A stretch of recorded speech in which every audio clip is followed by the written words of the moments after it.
Hello and welcome to the Fresh Air Sci-Fi show. I'm Joe, And I'm Dave.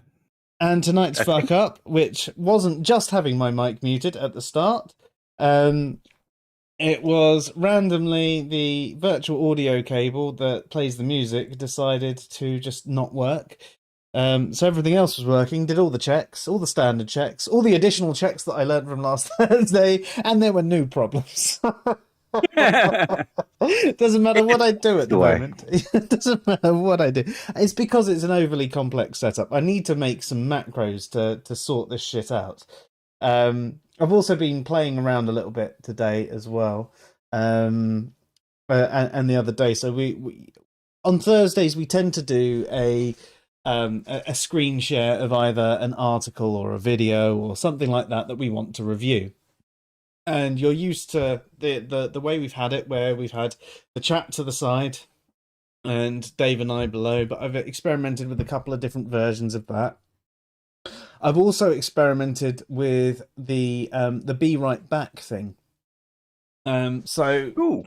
yeah, well, at the moment it only plays one song, but what I've got is a way that someone can elect to play a YouTube video on it, so that whilst we're be right back, we can highlight a video and tell it to play that. So I'm going to experiment with that today whilst we're looking to get the article ready, because as I mentioned, Thursdays we do an article reading, and we're going to be covering off one of Dave's today, which is on beliefs, language, and logic. And it's something that needs to be addressed quite regularly, and it's something that people quite often reject quite regularly too. Although I do have an announcement. I do have an announcement to make. And I think actually I will wait until we've got a few more of you connected, because usually we've got a large group of you here. So I'll wait till our regulars are all here. I know that it's a lot easier for them when we start a little bit later. So I might wait till that point in time. But Dave, do you want to give us, before we start the article, why we're doing something on beliefs, language, and logic tonight? Well, I originally wrote it because there was a lot of people saying, "Oh, what a word means doesn't really matter. Logic is just a way of describing things," and or the whole "I don't hold belief" type crowd. I wrote it to address some of the things that they were saying. Um, and it's the idea that logic is more than just a way of parsing statements. It's Proves just holding consistent beliefs about things, and trying to keep definitions coherent and consistent, and so that they don't clash with each other. Um, and that's basically what it's explaining: the importance of holding consistent beliefs and the importance of having good coherent definitions, and how that relates to logic, and how when you have inconsistent beliefs and inconsistent definitions, you're going to allow illogic to creep into your thinking and your beliefs. Yeah, and we actually notice that in a lot of conversations that we have, we notice there are a lot of inconsistent beliefs and things like that. People will say one thing and you'll question them on it, and then they'll go and contradict themselves once you've questioned them. And you're just like, okay, so is it A or is it B? And they're like, well, no, it's both of them. And you're like, okay, they're contradictory beliefs. Do you understand why they're in contradiction with each other? Um, and yeah, it's unfortunately the whole beliefs and logic thing is something that we come across quite often, and it does tend to be, if we're to put it in a way, our in group or our tribe, as in the atheists, that tend to get it wrong. And I understand why there's an aversion to words like belief, and that aversion tends to come down to the religious connotations of belief and the thought that a belief is only something that's accepted without evidence. Um, but that's not what a belief is. No. So, Dave, do you want to? We'll get things prepared for everyone, and I'll put us in. Be right back for just a moment, and I will test out the new command. Yeah, I've got the thing sat on the Pi as well, so I can watch it happen. Excellent. So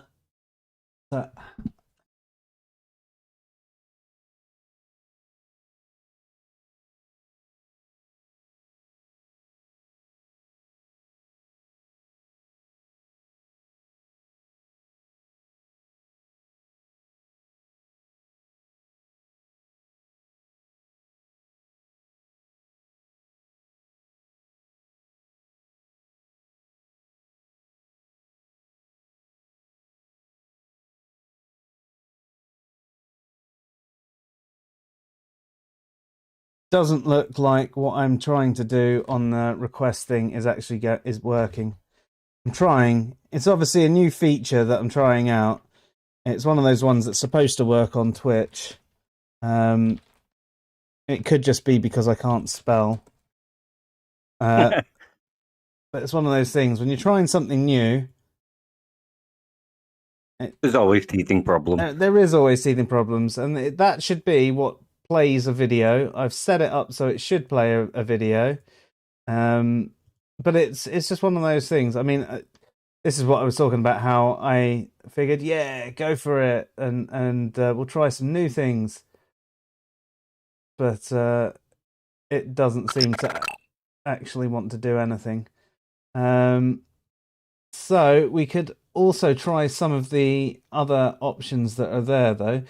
There's mini games and all sorts like that. In the fight game, you can duel each other and everything, but that isn't what we were going for. So, Dave, can you get the article up on your screen, and I'll zoom that in, and I'll switch to this version of the Be Right Back for now.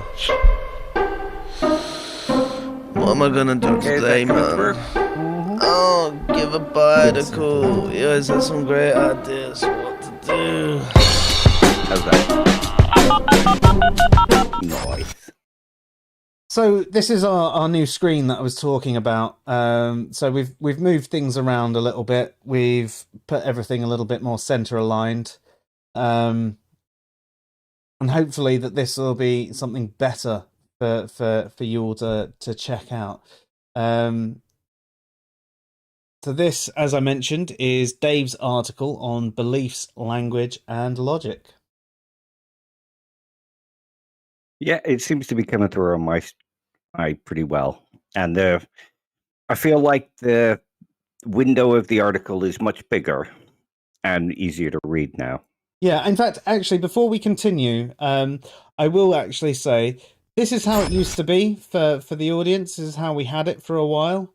And this is another option that we came up with. Oh, although it seems to have lost our cameras. It's decided to put the Discord screen share. Hang on.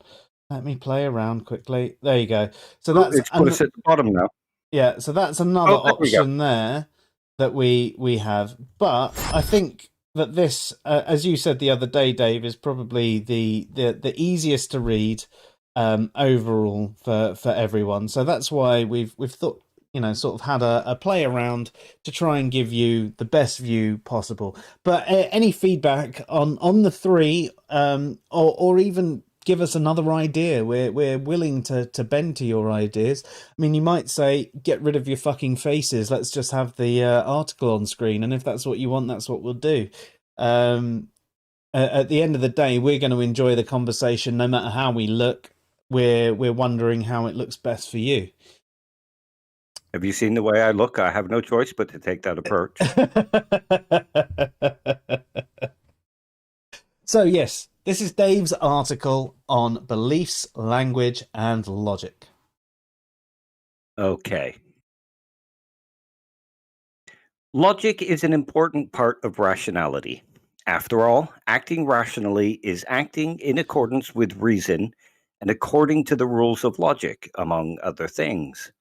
Which means that understanding the rules of logic are important if one wants to claim rationality for oneself. There is more to logic than simply the rules, though. As William Hodges says in his book Logic, logic is also about consistency with regards to our beliefs. Another important part of logic is its link to language and how we use language. The sloppier our language, the more likely we are to have errors creep into our thinking and our beliefs, and the more likely our sets of beliefs are inconsistent. So understanding language and its link to logic, and understanding the link they both have to beliefs, will help us to think more clearly and help us to have more consistent sets of beliefs. It will essentially help us to be more logical. It will also help with understanding other people's arguments, as well as assessing and breaking down those arguments in a more logical manner. We will begin with a discussion about what beliefs are. So what do we mean by belief? Just whilst you scroll down, I'd like to say, hey, Opie, and everyone else who's tuned in right now, drop us a line in the chat. Hey, Opie. Within the contemporary atheist and skeptic community, at least on places like Facebook, Twitter, and YouTube, there seems to be a lot of misunderstanding about what a belief actually is. Many seem to define it as something like accepting something is true without any evidence, as you mentioned earlier, often attempting to define it in such a way that it relates only to religious people, with some attempting to define it in a wholly derogatory way, with many even going as far as claiming they hold no beliefs or only accept knowledge, claiming that they avoid beliefs because they only accept things with evidence. Those that argue like this show a clear misunderstanding of what a belief actually is. We all hold beliefs, and even when we have knowledge of something, we still hold a belief about it. Belief is a necessary component of knowledge. Belief is not sufficient for knowledge, but it is necessary. What then is a belief? Yeah, I mean, we can draw a line there, can't we, Dave, where we say there are many people out there that will say, I don't have beliefs, I only know things, or I don't believe them. Yeah. Like, okay, I'm sure you believe that. Yep. And that's one of the things where it's sort of evidence that having clear and precise definitions and using words correctly and in consistent ways can stop or not doing it like that can allow bad thinking to creep in or can allow us to have better thinking. Because if you hold a thing like beliefs are just when you accept something true without evidence, then you erase a whole part of your own psychological state. And you come across problems like, I only accept knowledge. Well, what is knowledge? Knowledge is things that you know. Okay. And then you get down that whole path of knowledge versus information as well. Yeah. Which actually probably ties in quite well to what you're discussing this week. And maybe we should discuss knowledge versus information next week. Yeah, sounds good. Because you've got that really good article about it. So we could do that as a reading next week. Sounds good to me. I wouldn't say it was really good, but it does the trick. Ooh, sorry. I've just finished eating, so I'm a bit gassy.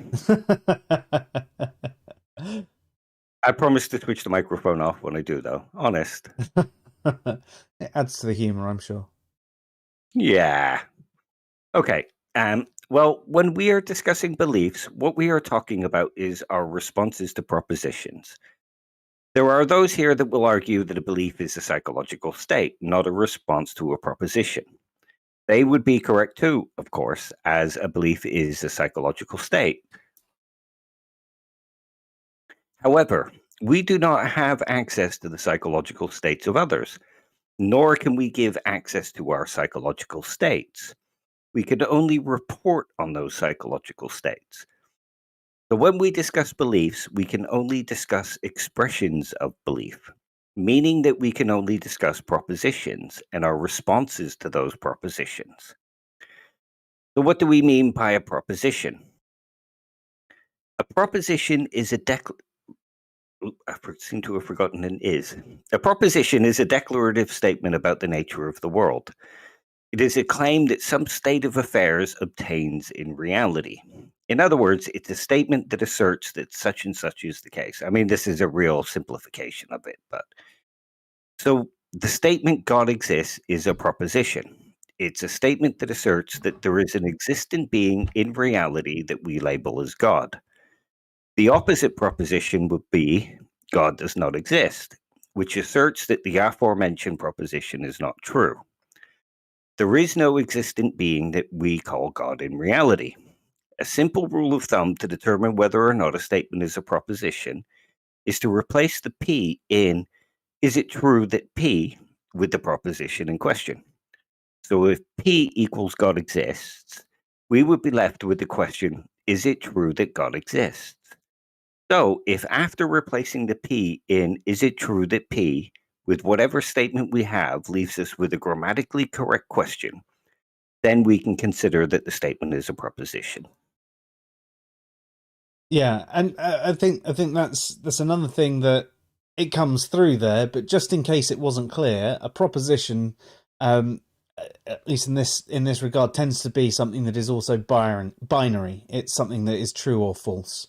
So if I was to say it's raining outside, obviously there's context of me talking about outside my window, not outside your window. But if I was talking about it raining outside right now, it would either be true or false that it is raining outside. Now, I'm not talking about the type of rain. You could say, oh, pitter-patter, it doesn't really count as full rain. I mean, that's making it too complex. It's still raining, it's just a type of rain. You could think about a light switch. A light switch is on or off. If you've got a dimmer switch, it's still on at various brightnesses. And you could consider that as almost like a strength of your belief in whether it's on or off. But at the end of the day, that switch, whether it's got a dimmer switch or not, is still either on or off, true or false. And that, when you're talking about a proposition, and when you're looking at things through propositional logic, that is one of the things that remains true about it. It is true or false. Yeah, and generally, a proposition has propositional content that's transferable. So like you said, when you say it's raining outside, the content of that is, for me, Joe, I am sat here and outside of my window or outside of my house, there is rain coming down. So when you transfer that from statement to statement, it still remains the same content. Yeah, I actually had someone misrepresent that as an example of a proposition the other day, and they went, yeah, well, it could be raining elsewhere. And I was like, yeah, but I'm talking about me and outside of my window. I'm not talking about it raining somewhere around the world. I mean, we could have a proposition that it is always raining somewhere in the world or somewhere in the universe, but we're not talking about that. There is a bit of context to the belief, or to the proposition, should I say, sorry. So when we're talking about God exists, we're talking the same sort of thing. We're talking about anywhere in the world. Now, you could talk about specific gods, obviously, but it depends on whether you're talking local or global with the God claim there.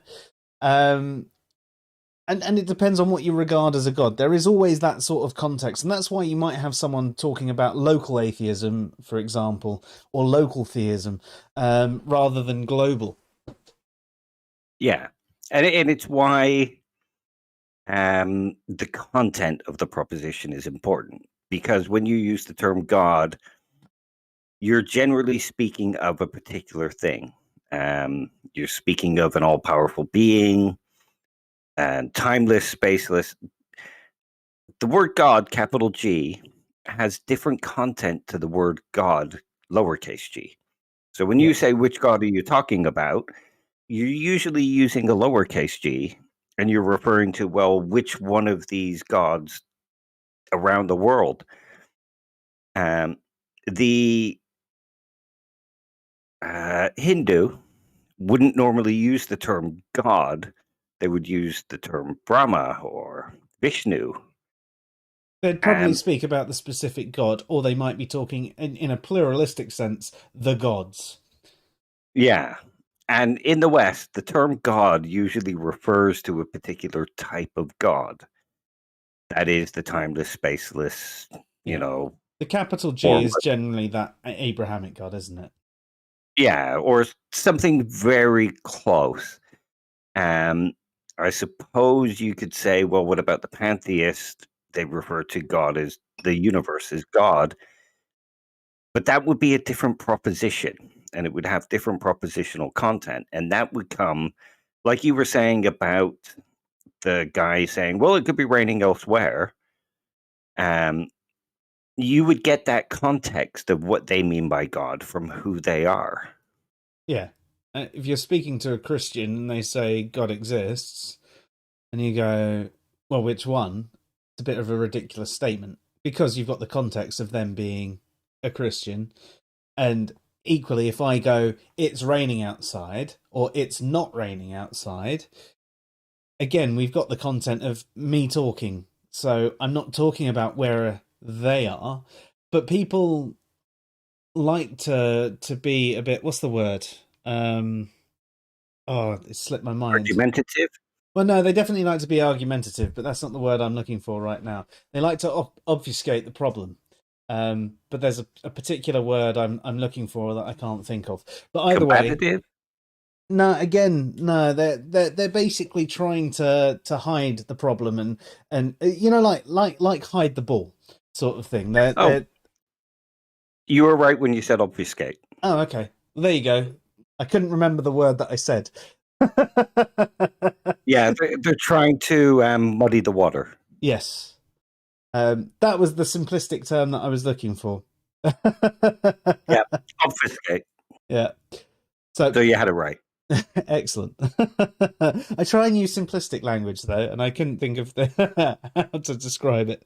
But yeah, I think people try, and rather than take a point that, oh, okay, I hadn't thought about this, they try and hide the fact that they didn't know this by trying to go and move the goalposts and muddy the water with what we're talking about. I've had it happen a few times. For example, when people talk about you can't prove a negative, and I talk about a number of different negatives that you can actually prove.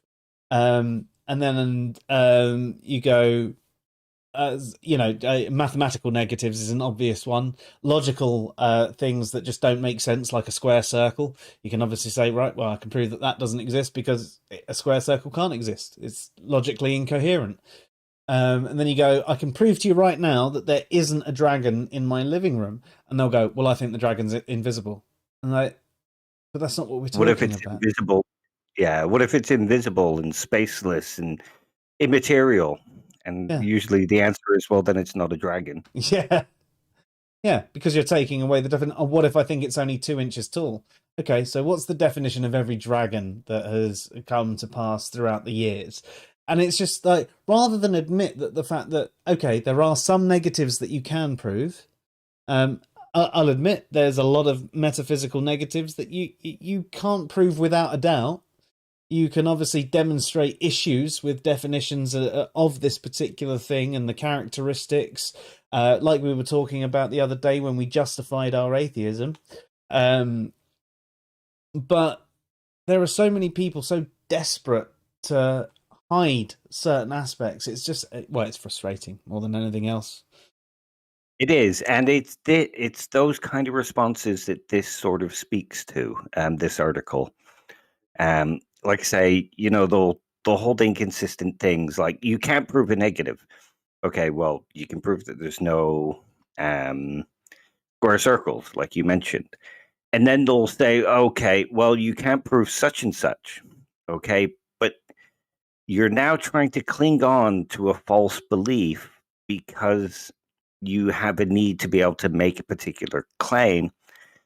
So by holding those faulty definitions, you're allowing bad logic to creep into how you think.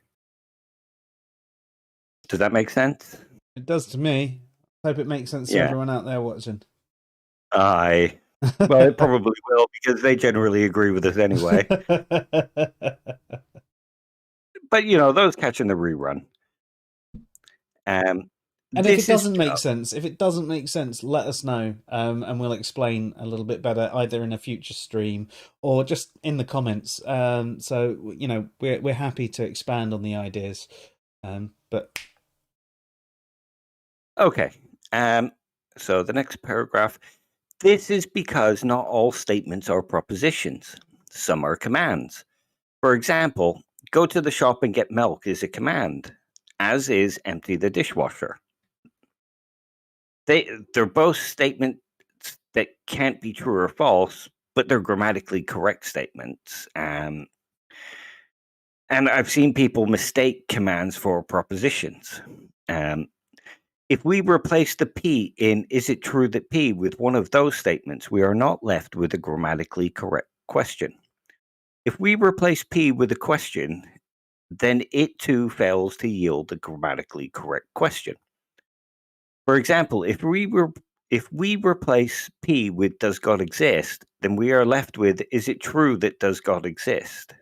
revealing an ungrammatical question.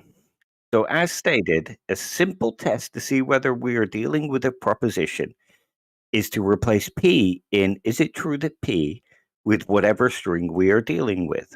If we are left with a grammatically correct question, then P is a proposition.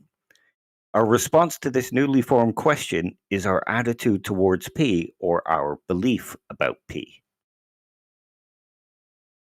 Consider a proposition like "it will be sunny tomorrow."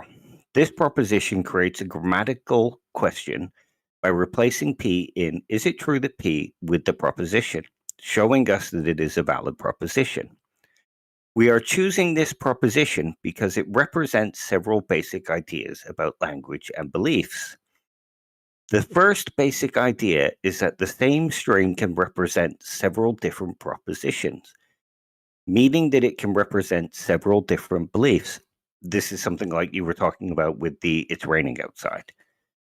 If we consider the idea of this belief being stated every day for a year, well, we have uttered the exact same words each day. Each tomorrow is a different day. Each time the belief is uttered, it represents the state of the weather the day after the day it is uttered, and it therefore represents 365 different beliefs. Yep. So this is what I was saying about propositional content, where the content is transferable. So is it raining tomorrow? It will rain tomorrow, or it will be sunny tomorrow. They're the same statement, but the propositional content is different each day you say it, or even each area you say it in gives it different content. Exactly. And yeah, the same sort of thing can be said. So if we're talking about "it will be sunny tomorrow," there's obviously the geographical element to that as well, because it's the geographical element of where the person is. Like I was saying, like "it's raining outside." I'm not talking about where you are. I'm talking about where I am. And it's the same thing. And tomorrow, I'm not talking about tomorrow where you are. I'm talking about tomorrow where I am. Dave and I live in different parts of the country. In fact, technically, we live in different countries. So, if Dave's talking about it raining there, that definitely doesn't mean it's raining here. In fact, I've actually lived in places where I've walked 100 meters down the road, and I've gone from it being raining through it being sunny to it raining again, and it was a really weird experience. Probably slightly longer than 100 meters, but it was a walk home from a pub I used to work at to my house, and it was really, really weird. So when you're talking about these things, as you've mentioned a number of times, there is a lot more content than what people might perceive to be, and that as your next title, "Context is Important." Yes, it is. It really is, yeah. Yeah. I'd just like to say, hey, Josiah, and hey, Manny, how you doing? Hope you're well. Hey, guys. We don't have to start again, do we? No. They can read the article. No, do you know what? Knowing them two, they've already read it anyway, and they're just here for the bants. And they already probably know more than me about this stuff anyway, so. Oh, and Manny's going to pop in and out. Well, hey. Kinky. Okay. Yeah, so this section is about context, like you said, and going, with the heading. Another basic idea that this proposition represents is the idea that the same string can be uttered and can be true on some occasions and false on some others. It will not always be sunny tomorrow, but it will be sunny on some days. Each day, the same proposition is used, but each day it represents a different belief, and each different belief can either be true or false. Which leads us to another basic idea that this proposition represents, the idea that context is important. The references that a proposition makes are an important part of the proposition, giving the proposition its context. What we are saying is influenced by when we are saying it, where we are saying it, and why we are saying it. All of these things give us a good understanding of why clarity is important when discussing propositions and beliefs, and why our language should be as exact and precise as possible. Ambiguous references in a proposition and belief can lead to errors in logic, especially when considering sets of propositions and beliefs. They can also lead to misunderstandings when communicating and discussing beliefs. So, in this instance, think of something like atheism is just a lack of belief in gods. This leads to rocks and babies being Regarded as atheists. Yeah. Yeah. And people say being atheist is just a lack of belief in God. That's what makes you atheist. But then they'll also go on to say something like atheists, they reject the claim that God exists based on a lack of evidence. And they will also say it's a considered position. A lot of atheists say it's a considered and rational position, and that atheism, being an atheist, makes you smart and rational. Yeah. Which, I mean, this is going on your whole point of consistent beliefs, isn't it, Dave? Because all of those things can't all be true. You know, it can't be an answer to a proposition at the same time as it only being a lack of belief and including everything that lacks belief. And, you know, it being a smart, rational position because, well, what? Because if rocks are also atheists, then it's not a smart, rational position. So, what? Or considered. No. Yeah. It's just describing a lack of a particular cognitive state. And, you know, you can't add stuff on top of that in certain instances and keep a consistent definition. Okay, so going back to the propositions, God exists and God does not exist, we can see just how easily ambiguity can come into these propositions. Propositions that we may not even think are ambiguous. Think too of the example of it being sunny tomorrow. Just as the proposition, it will be sunny tomorrow, said several different days in a row, represents many beliefs, the proposition God exists said by many different people can represent many different beliefs. The proposition put forward by a pantheist means something very different to the proposition put forward by a Christian, which again means something very different when put forward by a Muslim. Or any other religion. Exactly. I didn't want to go on with too many examples because, let's face it, my writing is already long as it is. Although this one's reasonably short compared to many. Each of them represents a different belief when said by each of them. The proposition might sound the same, but each of them is saying something slightly different. What is needed to make the proposition less ambiguous is a finger-pointing word. The proposition needs to be something like, the Christian God exists, or the Islamic God exists. However, just as in the case of the proposition, it will be sunny tomorrow, we can in fact get this from the proposition alone. We can get this information from the context of the proposition.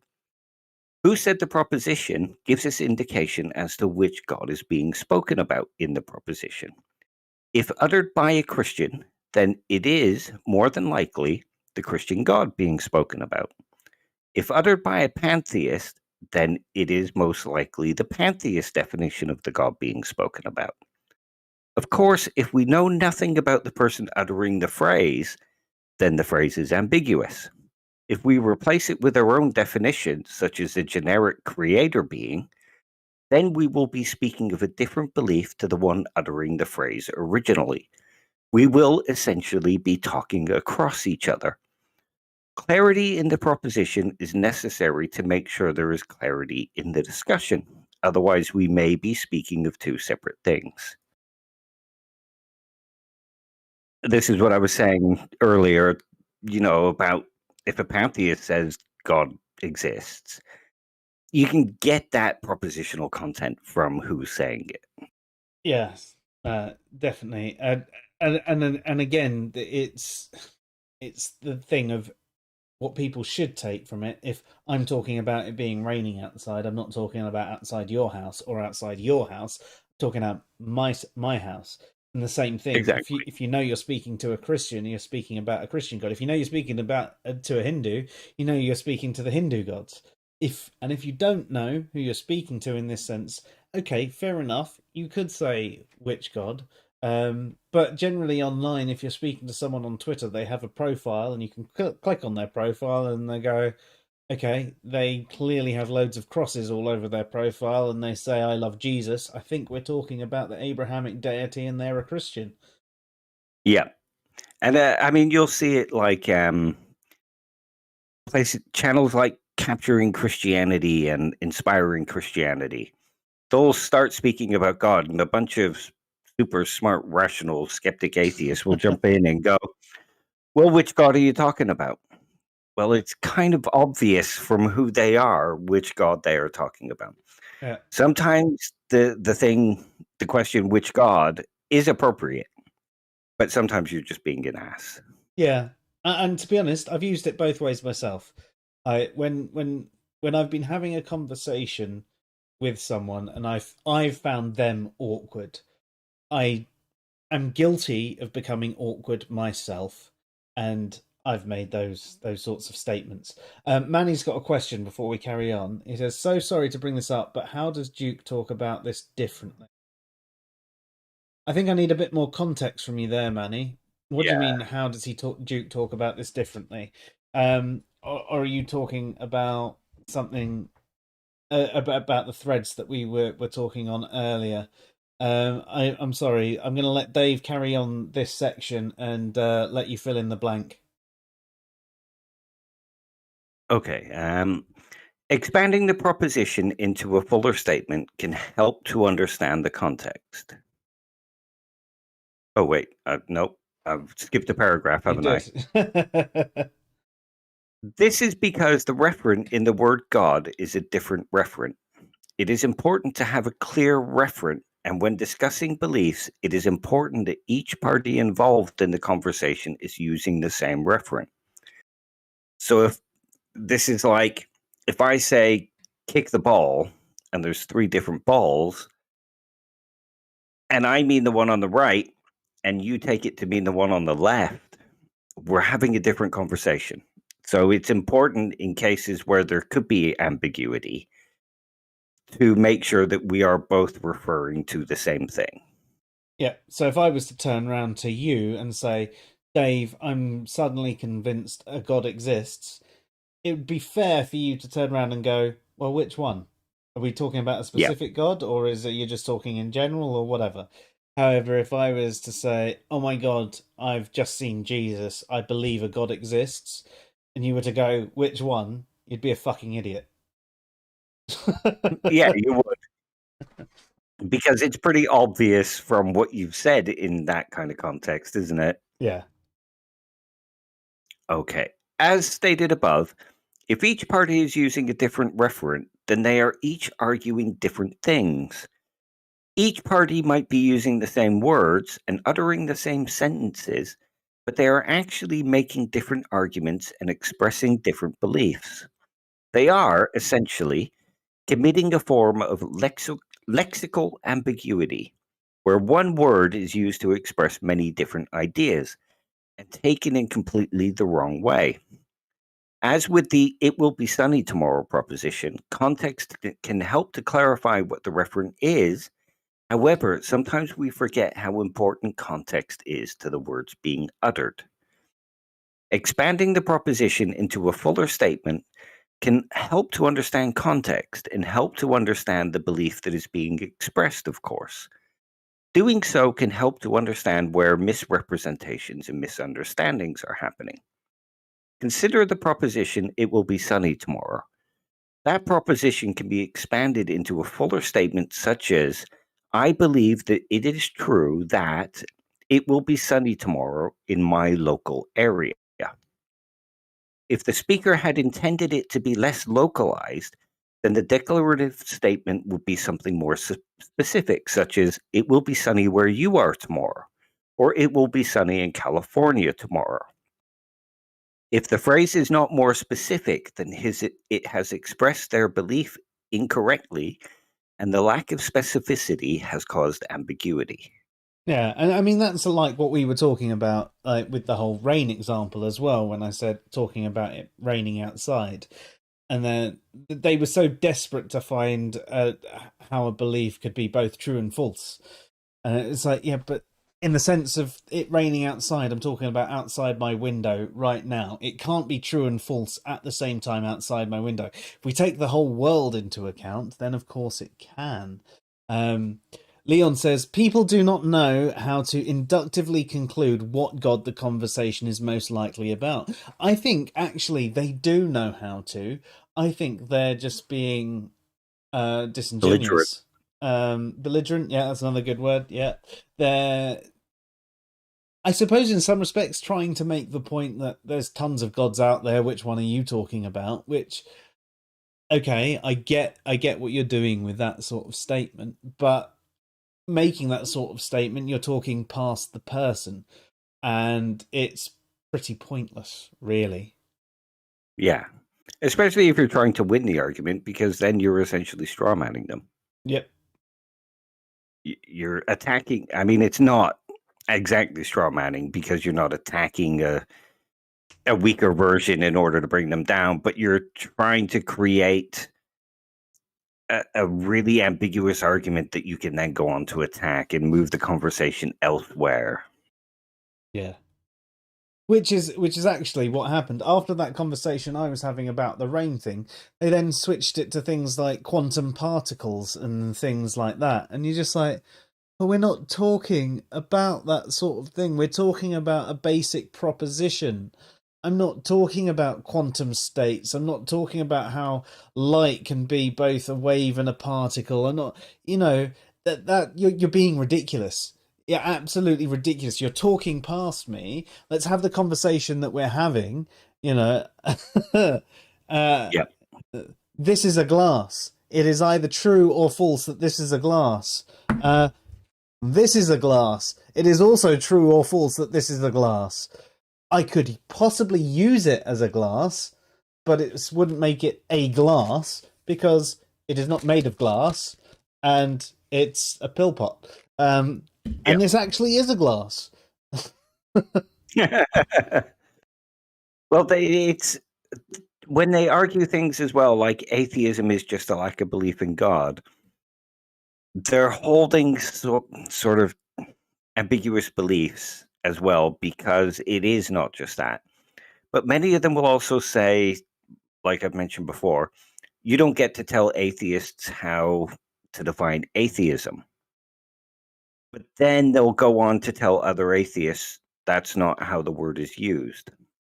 And think of somebody like Chris Mann, who argues, I have free speech, therefore I can define words however I want.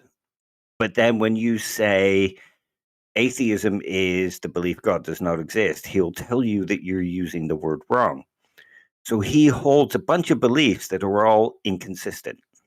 Yeah. Because only he, or at least he's committing a special pleading fallacy in the sense that he can define them how they want, but other people can't. Exactly. But it's that holding of inconsistent beliefs that leads him to commit special pleading. Yes. If they were more coherent and more consistent, then he wouldn't make that fallacy, showing that good logic comes from good, consistent beliefs. Yeah, that's fair. Manny's updated us as well. He said something about atheism not having to do with a proposition, but usually the threads get so out of control he can't really follow it. Yeah, I mean we've had a number of conversations with him about it, and he has in the past a couple of times understood how atheism can result to a proposition. So I think when we first actually posted the video to before we went live to if atheism is true, or is atheism true, and he actually responded to it can be if you relate atheism to a proposition, but he'll then get into other conversations and say atheism has nothing to do with a proposition. And even if it is only a lack of belief in gods, it's still a response to the proposition at least one God exists. So him saying that it has nothing to do with a proposition is ridiculous. Yeah. If he lacks belief in gods existing, okay, he's providing a psychological state and not fully answering a proposition, but he is still giving a half-assed answer to the proposition, at least one, in brackets, God exists. Yeah. But honestly, someone like Duke, I wouldn't really give them the time of day, because he's very, very, very much one of those people that just argues to have a fight and be right. He's an MMA fighter. And one of my favourite things about Duke, though, is he lists himself as a pseudo-intellectual. And he doesn't even realise... Yeah, quite proudly. He doesn't even realise it's a bad thing to be a pseudo-intellectual. So that will tell you enough. And when I brought that up with him as well, he still didn't see a problem with it. I actually addressed it directly. And he even said to me at one point, what's your problem with skeptics? And I said, I don't have a problem with skeptics. I have a problem with denialists and pseudo-skeptics. He's like, no, you have a problem with skeptics. And he went through, I mean, we've done a whole episode on skepticism and things like that. And it's like, there is more than just being a denialist as part of being a skeptic. It's not just saying, no, I don't believe you. No, I don't believe you. I doubt that you're right. I've got doubt. I've got doubt. There is more to skepticism than doubting and denying what someone says. But that's all he's got, because that seems to be all he's cognitively capable of. Oh, yeah. He's one of those that I think adopts the term atheist because he thinks it says something over and above that lack of belief. We see that quite often, don't we, really? There are plenty of people out there who are atheist because they feel that it makes them that smart, rational type person who's a good skeptic and knows what they're talking about, and almost wears it as a badge of honor rather than actually it being an answer to a proposition. Yeah, and I mean, you can see that in the people that will go things like, I don't define atheism just as lack of belief. I define atheist as a person who is logical and rational and has logically and rationally assessed the evidence and seen that the evidence is illogical and irrational, and they use the same word over and over as if reinforcing to themselves, the other guys are irrational, but I'm super rational. And how do you know that you are? Well, because I'm an atheist. Because I'm an atheist, yeah. Yeah. Okay, so this sort of highlights something that we were just discussing. Consider it in the form of an exchange such as this, and this is similar to the conversation you were having. Imagine two people having a discussion on the internet, one in the USA and one in the UK. The one in the USA asks the one in the UK, what is the weather like outside? And the one in the UK responds with, how would I know? I don't live where you live. Just look out the window. The one in the UK has responded to the question in a way that does not really answer the question the one in the USA has asked. They have responded to it without the context that the question implies. The context implies that they were wondering what the weather was like outside where the person in the UK lives. The person in the UK has responded as if the person in the USA was asking the question locally. We would, generally speaking, know from what was asked, where it was asked, and why it was being asked, and who was asking it, that the context was an inquiry aimed at the person in the UK and not a localized question. If the person in the USA was asking a localized question, then they would have been more specific. We generally use various shortcuts in our language, shortcuts that are implied and understood by the one we're involved in a discussion with. Yeah, The I mean, same can, that's almost actually the opposite of the issue that I had earlier, where I was talking about the rain. I was saying, it is raining outside, and they were going, well, it could be raining elsewhere. Like, yeah, but I'm talking about me right now. And they're asking the question, they're essentially going, what is the weather like where you are? yeah, But they're just deciding to ignore that and go, well, I don't know. yeah, and they're intentionally ignoring the context because they have um not a plan, but something like that. They have an objective where they want to prove you wrong, so they will purposefully ignore the context of what's being said. And you can sort of see the same thing when a Christian will say God exists, and they say, well, which God are you talking about? And you can also understand why there is a problem that many theists have when they're talking about a particular verse being taken out of context as well. Because actually, some of the things, when they are taken out of context, read completely differently to how they are within the context. And I'm not saying that things like the Bible are perfect. They're far from it. They're full of errors and things like that. But there are some things that you can take out of context and make seem much worse than they are. Well, sometimes the Christian will take something out of context to stop it sounding as bad as it looks. That is equally true. Yeah. So basically, whether you're a theist or an atheist, you're going to be a dick if you take something out of context. Yeah.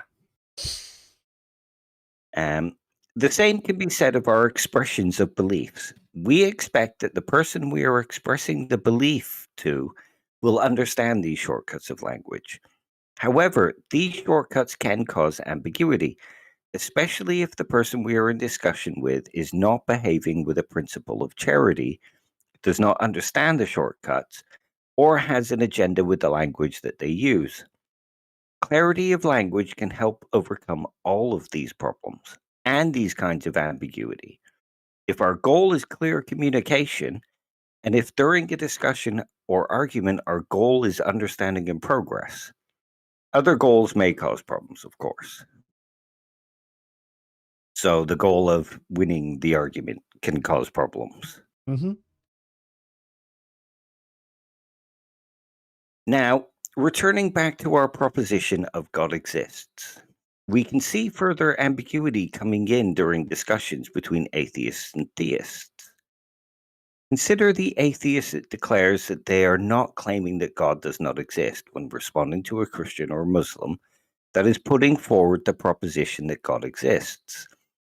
In this context, they are essentially saying that they are not saying that the Christian or Muslim God is a false claim. However, often when the atheist says that they are not saying that God does not exist, they are not referring to the God of a specific theology. Indeed, most times when you push the lacktheist for clarification, they will declare that they do not believe in any of the gods put forward by a religion, which generally includes the version of the God that the Christian or Muslim is speaking about when expressing the belief God exists. In essence, the lacktheist is expressing a different belief to the Christian or Muslim. They are speaking at cross purposes. Added to that, you'll often find the lacktheist making the statement that God or gods are imaginary at the same time. And so, I mean, if something is imaginary, it has no objective reality and therefore doesn't exist. So if you think something is imaginary, but you don't think it doesn't exist, you're sort of holding a contradictory belief there as well. And this is sort of one of your points about language, isn't it, Dave? Yeah. So that and generally they will say they think that the Christian or Muslim God is imaginary. Oh, but I'm not saying it doesn't exist. You are. You just don't are. Yeah. realize you are for some reason. I think they do. It's just that they're so entrenched in their positions and so entrenched in this idea that it's up to the Christian to prove, or the Muslim, or whoever is expressing the proposition God exists. It's their burden. So therefore they can say all these things, but so long as they finish it with, I'm not claiming that God doesn't exist, it relieves them of any burden of argumentation.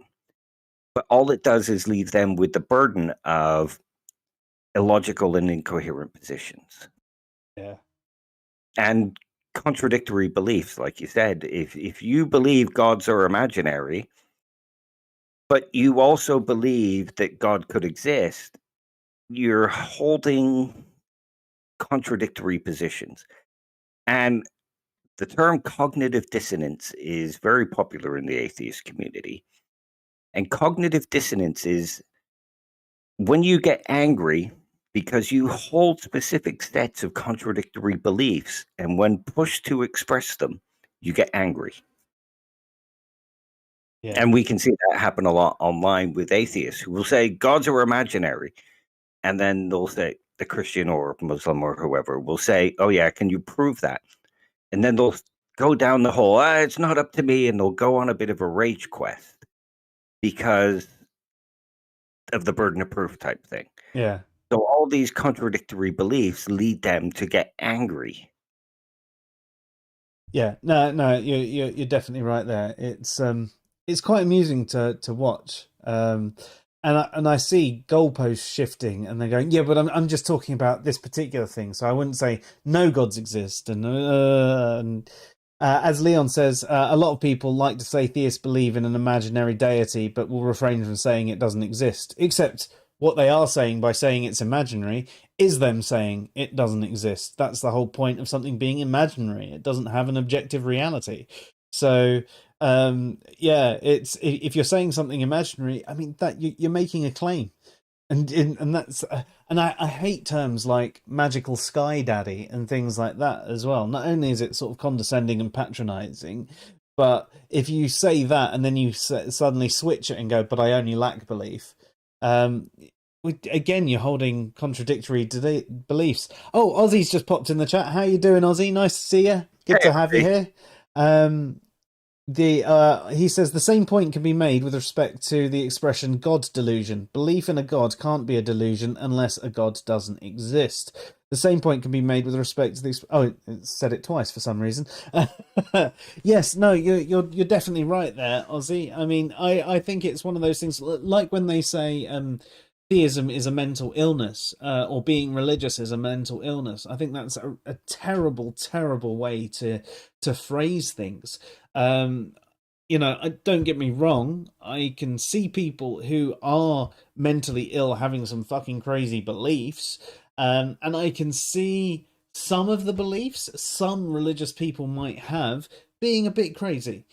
But religion isn't necessarily, especially just a God belief, but religion in general isn't regarded as something that is a mental illness. And I hate the flip side when theists then turn it around and go, atheism is a mental illness. No, neither theism nor atheism are a mental illness. And everybody's got to stop attacking each other that way.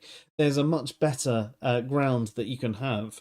And that ground is having a respectful discussion with each other and actually trying to find truth instead of just attacking each other and making out the other people are wrong, evil type creatures. Yeah. Okay. Next paragraph. Oops, sorry. The same is true when the Christian or Muslim asks the atheist, why do you believe God does not exist? Just as in the case of the person in the USA asking the person in the UK what the weather is like outside, context matters in this question too. The Christian or Muslim is not asking the atheist why they believe that the Christian or the Islamic God does not exist. When the atheist responds with, Oh, that should be is asking. Sorry. When the atheist responds with, I am not saying God does not exist, and they are speaking of a more generic version of God, or even the pantheist version of God, they are not responding to the question the Christian or Muslim is asking, or the belief that the Christian or Muslim is expressing. The atheist is responding to a different question and expressing a different belief, showing again the importance of understanding context and the importance of clarity in language to stop us talking and arguing at cross purposes. The referent in the question or expression of belief gives us the context of the question or the expression of belief. And if we ignore the referent, then we ignore the question or expression of belief. We are, in essence, discussing different sets of beliefs, making our conversation irrational and illogical. Which I think from a number of examples that we've provided tonight, just that have come off the cuff, have shown that this actually happens quite regularly.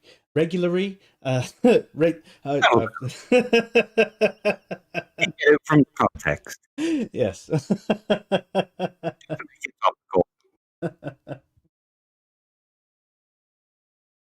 Sorry, you got Bruce Campbell on there. He has to be shown for a few minutes. He does. I tell you what, though, one of my favourite roles of his was actually in Burn Notice. Have you watched that? Brilliant, yeah. Yeah, I mean it's very slapstick spy drama type thing, but I love it, and his character is just perfect. Another good one that he's in that not many people have seen is The Adventures of Briscoe County Jr. Never even heard of it. Never even heard of it. And you call yourself a Bruce Campbell fan? I never said that. No, it's really good. It's like an action adventure set in the Bahamas, I think, in the late 1800s. And he's kind of like a spy, jack of all trades type character. Awesome.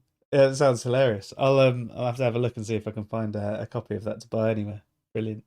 Nice one. Okay.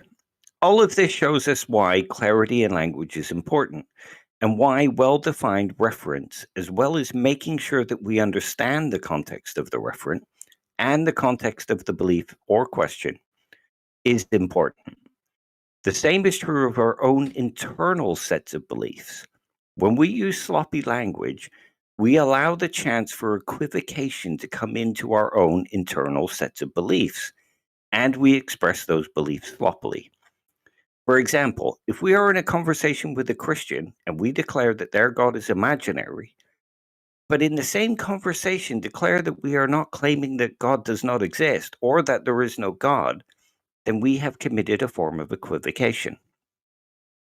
The context of the referent may have changed for us, but the context of the cross-reference within the conversation has not. We have expressed two very different beliefs using the same word. We have made a cross-referencing error and caused ambiguity. The Christian will believe that we are still discussing their God, while in fact we are discussing a more generic God. We have expressed our arguments and our beliefs in a sloppy manner, and we have allowed bad logic and even perhaps bad reasoning to creep into our arguments. It is even possible to express a belief that sounds logical, but because of a badly defined referent, it turns out to be an illogical statement. Consider the statement, the keys are in the fruit bowl on the kitchen counter. If there is no fruit bowl on the kitchen counter, then we have put forward a statement with a referent that does not exist. We have essentially put forward a meaningless statement, even if in error, because we have referred to something that does not actually exist. The same could be true of any referent that is ill-defined or is simply an empty placeholder word waiting to be defined. If the referent is sloppy, ill-defined, or simply non-existent, then our statement is such too. Yep, that basically covers everything that we've discussed up to this point anyway. Yep. Okay, and in conclusion, language is important to beliefs and logic. We must be wary of our use of sloppy language when we are expressing beliefs and putting forward arguments to counter other beliefs and other arguments.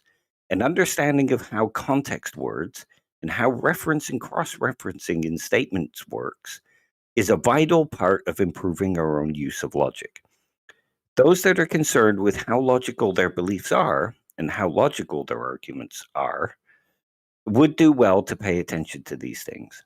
We should pay attention to how we express our beliefs and how others express their own beliefs, and understand how important context is to the belief being expressed and the declarative statements being made. The referents are important. Who says them is important, why they are being said is important, and what is being said is important. We can easily use the same words to say very different things and use the same words to argue very different things, but actually simply be arguing in an illogical manner. And it's got Joe's article link there for his discussion about beliefs and logic too. Bad atheist argument series. I think we should actually address the bad atheist arguments at some point. Yeah. Definitely. It's definitely something I do want to address. I might need to refine the article slightly, though. I think they're kind of sloppy. Although that's kind of my writing style. Same. I mean, I've just spotted a few mistakes in there, so I should probably go back and fix them at some point. Right, let's quickly switch back to Be Right Back so that we can change the settings around and go back to 2 cameras. I'm going to put on the version with that music track, as the media share version didn't seem to work today. We'll get that sorted. Or you'll get What am I going to do today, man? I'm going to go give a bite of cool. You guys have some great ideas what to do.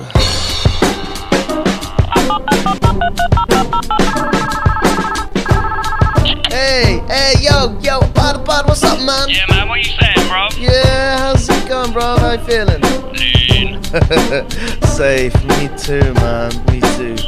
I'm so bored out of my mind, though. We gotta hook up. Wait, what happened to you yesterday, man? I thought you were coming round. I didn't do nothing much. In fact, you wanna know what I done yesterday? I'll rap that shit to you right now. You know, I open my eyes and what do I see? It's a big Jimmy Bifter staring back at me. I put it to my lips and the taste is sweet, and I heard my brothers rocking out to this beat. I closed my eyes, then rose from my seat, and I had to venture forth to find some munch to eat. And I stopped off in their room and they looked at me. I'd forgotten my pants, you know, I thought I felt free. So after I recovered, then they passed me the zoo. I put on some pants and I had another 2. I grabbed up some munch and I gelled back my hair, and I went down to Oxted to check the girls there. But all I see was classic Christian and James, cause this is Oxted and it's always the same. Popular for chavs, but that's its only fame, and the mental little bread that we all know is fade. We got a cinema with one fucking screen, uncomfortable seats and they're never ever clean, and everything is closed by 10:30, so we sit around bored and we smoke another bin. We could take a train and we could leave this place, but it would cost a fucking lot, and there's a last train race. The underage to hang around in mace, waiting for some drinks so they can get paid. Yo, abide, what the fuck you think you're doing with your fucking life? Yeah, abide, yeah, you tried, you did your fucking best, but in the end you still died. Yo, abide, 99 coins and you lost your last life. Hey, abide, oi, abide. Hello, we're back. Sorry about that, folks. I desperately needed the wee and another drink.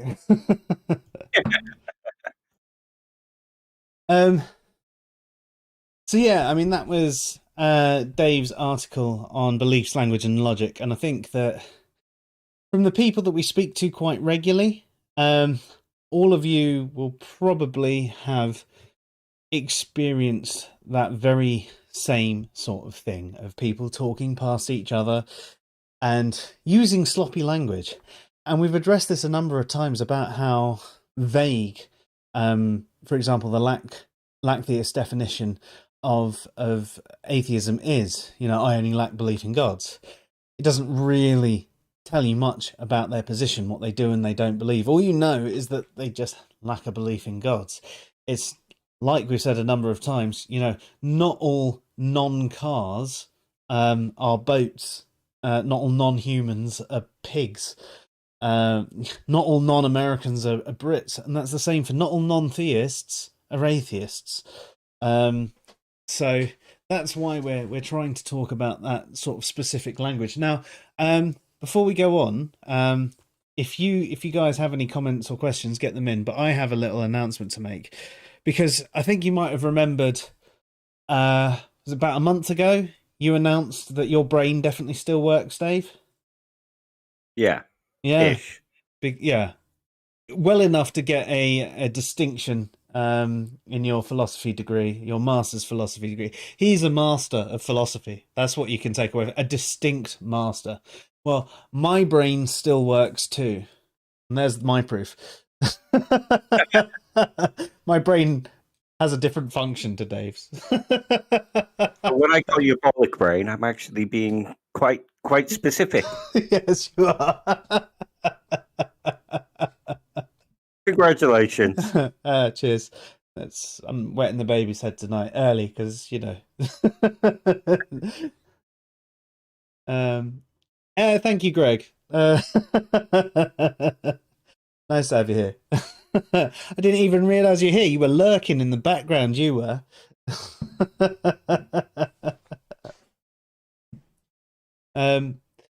It's the chat's very slow on my Pi, and that took about 5 seconds for that to actually show up in the live chat. Oh, do you know what is interesting? The restream chat comes through a lot quicker for me here than it does on the actual the chat.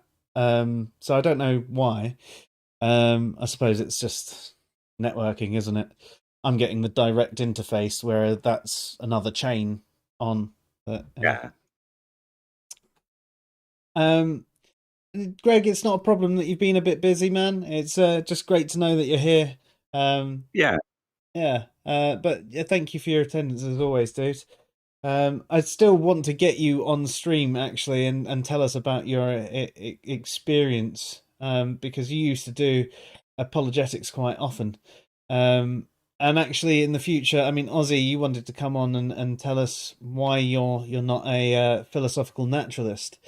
And Opie is who we had taking us through naturalism as well. So it'd be good maybe to get the both of you on, if you're up for it at some point in the future, to have a chat with us about naturalism and why you do or don't accept it. And one thing that I would actually like to discuss a little bit further, because I mean this is my own ignorance, I'll admit, is the difference between naturalism, materialism, and physicalism. Because to me, it seems like it's virtually the same thing, but physicalism is incredibly restrictive, and naturalism allows for some things that are a little bit out there, a little bit more than purely a physicalist view on things.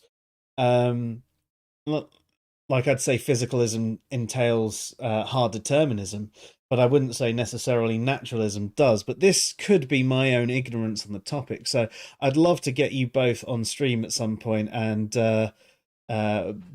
set me to rights on this one, because I find for me the way I learn the best is through having a conversation with people I can be a dick with, basically. That's why he has me on here. Exactly. And also, we're going to have next week. We're going to be carrying on with our stream. So we addressed what was it? The morality one that we did on Tuesday. Dirty hands. We did the problem of dirty hands, and Chris brought up the point of moral particularism, which sort of ties in with value pluralism. So we're going to be addressing that in Tuesday's stream, and the week after that, we've actually got going to have a chat with a psychologist, and going to give us a basic generalistic view of psychology and the avenues that he's in. And if any of you have any questions or particular topics you'd like to bring up in the future, he's going to come back and discuss them in detail. He's actually someone that works with autistic kids and people with learning disabilities, but he's got a strong interest in things like forensic psychology as well. So it's going to be a bit of a different change of pace for us, because we tend to focus on philosophy. I know I've done a couple of psychological articles, but generally we focus on the philosophy and science and things like that. So it'd be good for us to break out of our shell and me to sit there listening going, fuck, there's so much information coming in, I don't know what to say.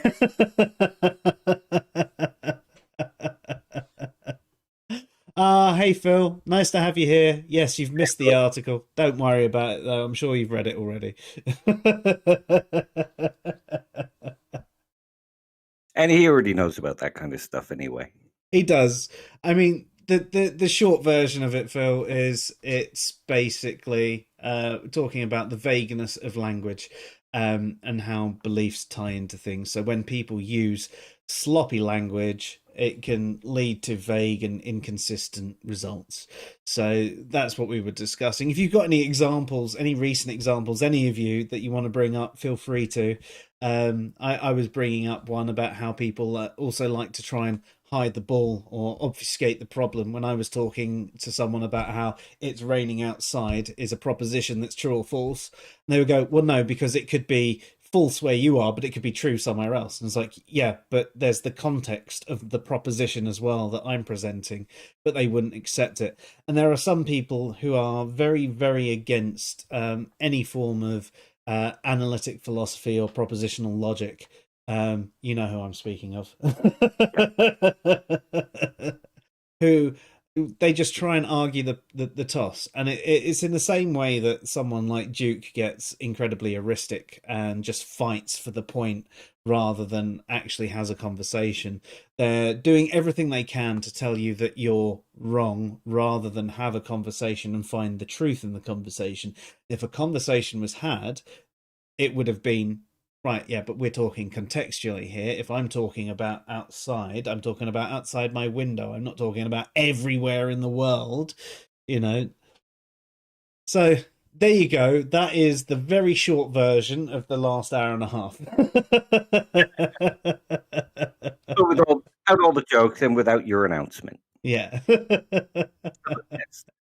Oh, yeah. Did you miss that, Phil? If he's only just joined. Yeah, you're right. There you go. My brain still works. Greg's saying, I have a client that provides behavioral therapy for children with autism. Yeah, I can imagine it's one of those interesting challenges. It's going to be one of those things that's incredibly difficult, but incredibly rewarding at the same time. And if you're clever enough, it might take him to the casino. That's probably a bit below the belt, sorry. Greg says the principle of charity is something I find so many internet debaters ignore. It drives me crazy. I think you're definitely right there. There is no charitable content from what people say on the internet. It's incredibly frustrating because you can be charitable yourself and trying to be giving them allowances and trying to, you know, if they say something that was a little bit untoward, you might give them a second chance or a third chance to explain what they mean, or try and stillman them a bit and go, do you mean this? Is this what you're saying? And go around the houses trying to do that sort of thing. And yeah, I'm not talking about anyone in particular. Obviously, there's someone on my mind right now. But in general, yeah, you don't see that sort of thing. People are looking for a win rather than looking for a discussion. And that's why I'm engaging less and less and less online.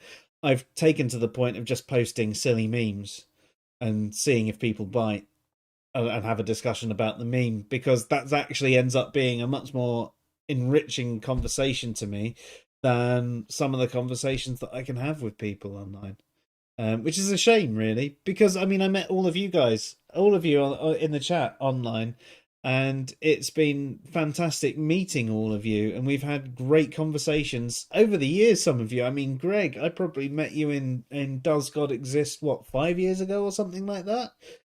Probably around the time I was starting Answers in Reason in the first place. And there are people that you can have these good conversations with, and it's just such a shame that all these people who are being so heuristic have got me to the point where I've gone, I can't be bothered to have the conversations anymore. They're stressful and annoying and not what I want to do with my time. I've got books that can be read and studies that can be done, so I generally try and avoid them as well. Yeah.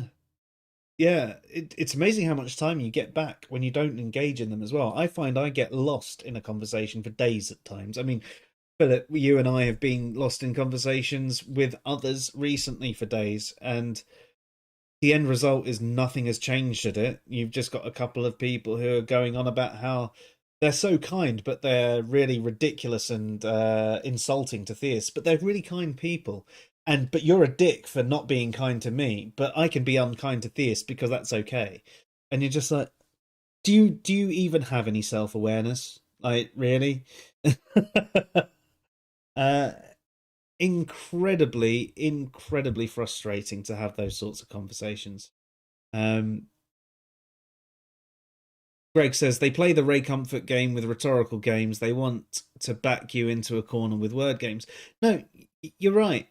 There is that. They don't really have anything to back up their position, so they try and play Tetris with what you're saying and make you error out because you've got so confused because they've sent the conversation that should be about this all the way over here.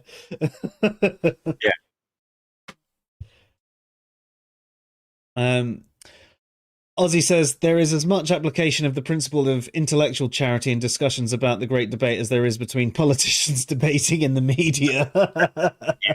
Yeah, no, you're absolutely correct there, Ozzy. And actually, it's one of the reasons I've often said I hate politics. But through the conversations that we've had in the Fresh Air streams about political ethics and things like that, it's actually a really interesting topic. What I don't like is politicians. That's what I don't actually like. The way democracy happens to work in our countries and the politicians that run things. But actually, politics is a very interesting topic. And as long as I can avoid actual politics and talk about the theory behind it, it's actually really enjoyable.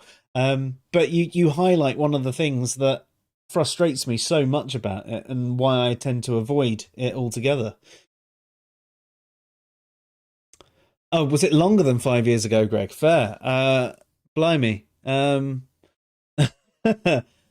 Just about to go into heart failure. God, yeah, it must have been a long time ago. It must have been a time when I was still smoking a lot of weed, because I don't even remember that. That sums up about 3/4 of my life. So basically, any time that you were in single digits, after single digits, should I say? Pretty much.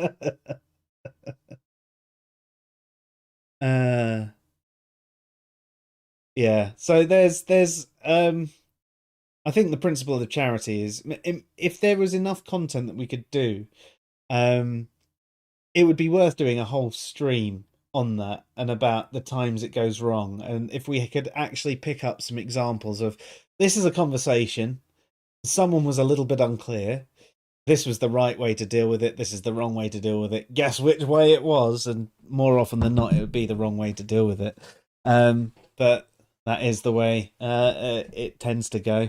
It's unfortunate. Yeah, generally, if people are looking to win an argument, and they're concerned with whether or not they come out on top, they'll discard the principle of charity altogether. They won't steel man a position. They might not straw man it, but they will take the weakest reading possible of what that person is saying and attack that.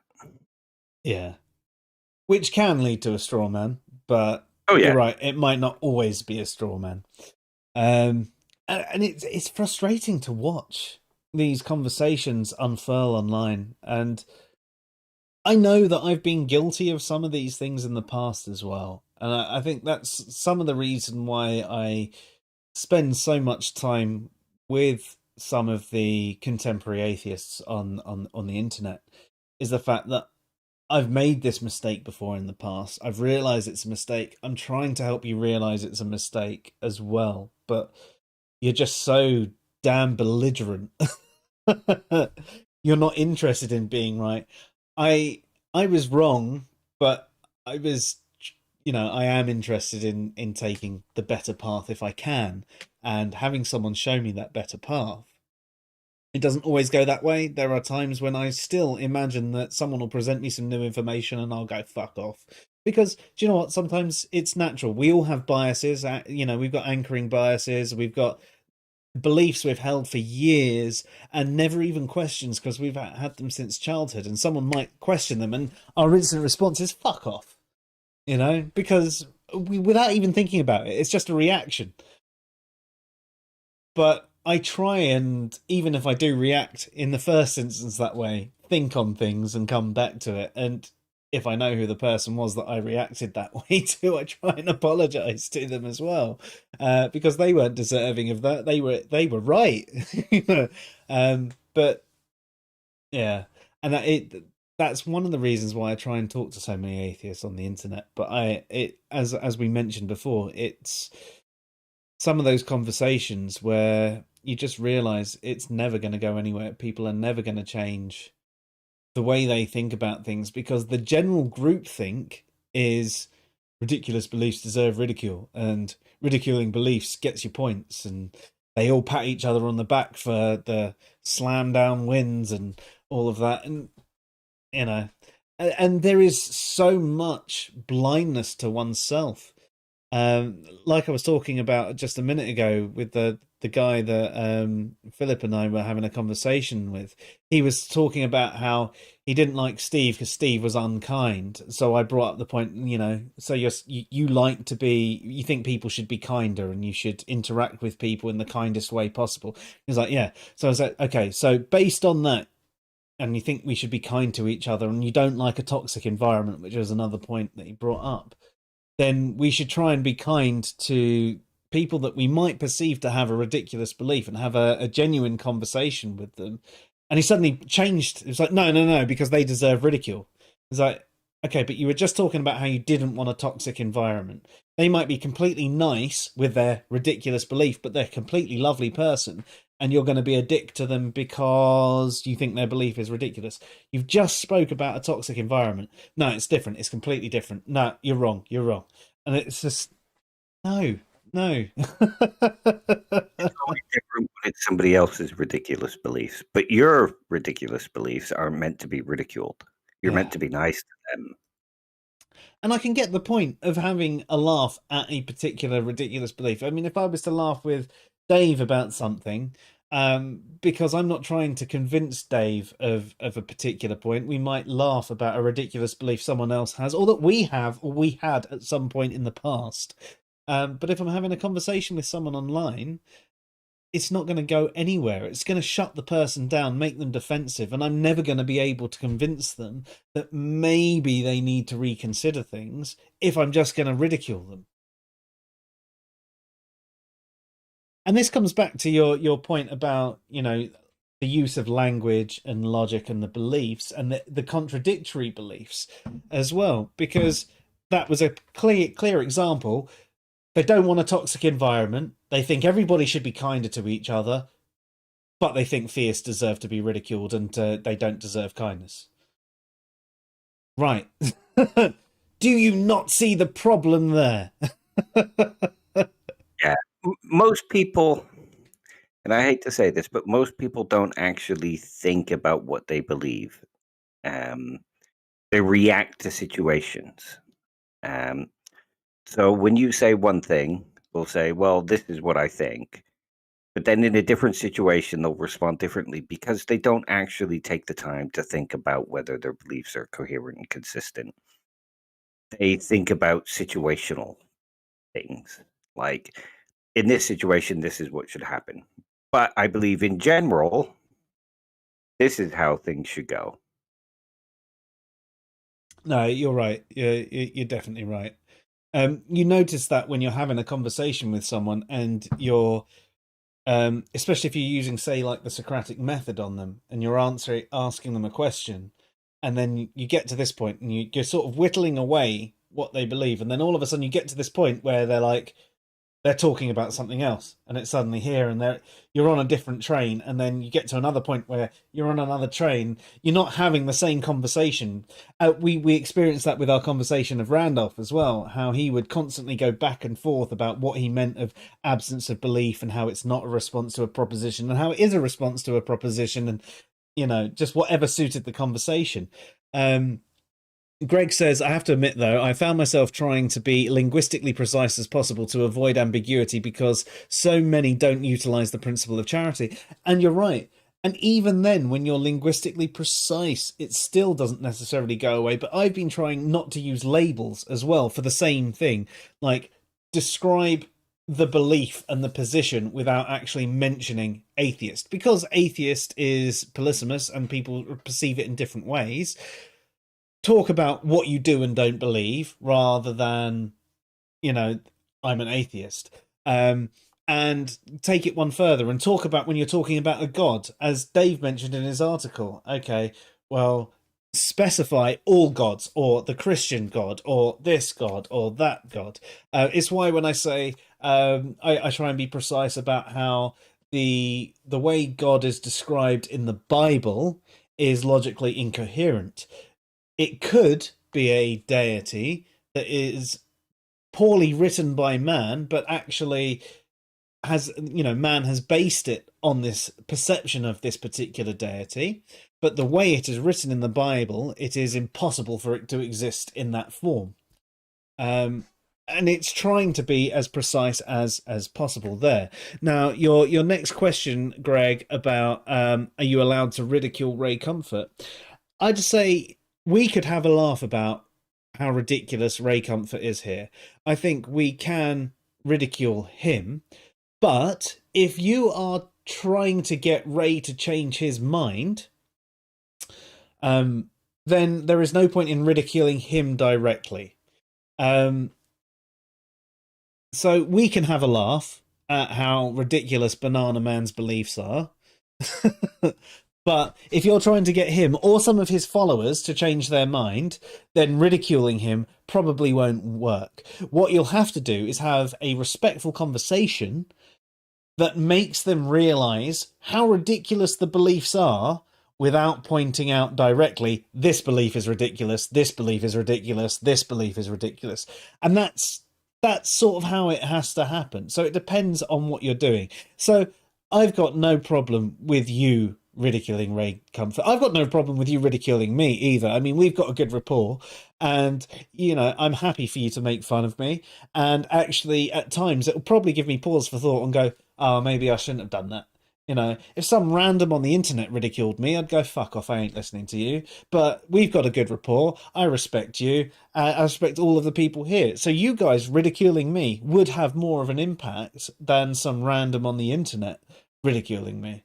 So that's all. Leon says ridiculing Banana Man is a virtue. Yeah, Ray Comfort has too much money invested in, or there's too much. It's worth too much money to him to change his mind. So ridicule away. Yeah. I mean, again, context is important, isn't it? Really. Again, it depends on how you're doing it. Ridiculing him with us is fine, but if you were to do it on Twitter with all of his followers probably wouldn't take to it kindly, and you wouldn't be able to change their mind. But if you're not looking to change their mind, and you're probably looking to get them to reaffirm their position, then far away. But between us, go for it.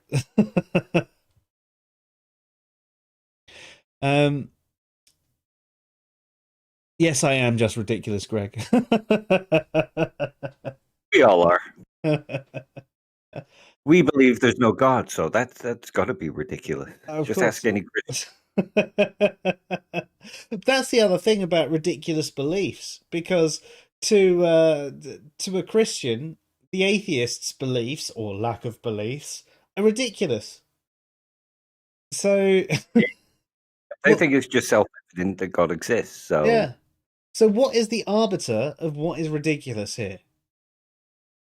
That's the other part of it. I'm sure there are things that are logically incoherent, like a square circle or water that isn't H2O, that are definitely ridiculous. There is no way you can make an argument that isn't ridiculous or inconsistent. But for general things like believing in a god, I mean, we don't know. We ultimately don't know either way whether a god does or does not exist, or if the Christian God is based on a real God or anything like that. So who are we to say that that belief is absolutely ridiculous? And who are they to say that our belief gods do not exist, or lack of belief in gods is ridiculous? There is nothing, there is no scale for us to actually compare this against. So for me, I think that in those situations, again, apply the principle of charity and have a conversation and try and make them realize that there are logical inconsistencies with their beliefs and make them go, oh, yeah, it is ridiculous, isn't it? unless they're a Nazi and then ridicule them. Possibly. Yeah, no, you're just supposed to punch Nazis, aren't you? These days, yeah. Yeah. I watched the end of The Boys season 2, and that seemed very, very good. Can't wait for season 3 on that to come out.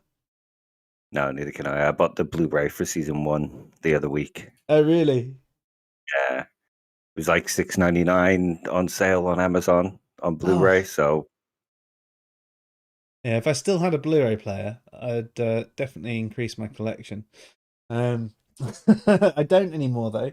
I've probably got a dysfunctional PS3 somewhere.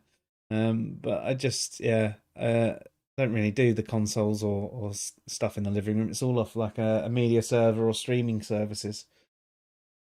we do generally do that. But there's something nice about having a Blu-ray collection. Yeah. No, I'm with you. I'm with you there. I think. I mean, I've got a massive DVD collection and a couple of Blu-rays. They're all in the loft at the moment because we're planning on moving. But I like having them on display. Same with my books. I like having my bookshelf full of books. And I've got 2 bookshelves. I mean, they're all packed away at the moment. But one's my fantasy books, like Terry Pratchett, David Eddings, and all that sort of stuff. And the other one's my more intellectual books. Which is a lot smaller, but it's science and philosophy mainly, Mr. and kids learning books, and Dr. Seuss.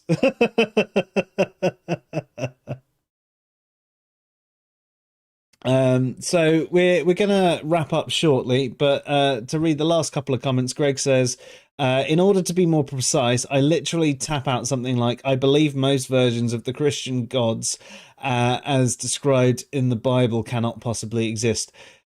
Yeah, no, that's great. And you'd still have people jumping over that because they'd go, no, there's only one version. And you go, okay, well then why are there so many different denominations? Well, only one of them's correct, and it happens to be my one. Yeah, do you know what? That's what he says. Yeah, but he's wrong. Okay. I've literally had that conversation.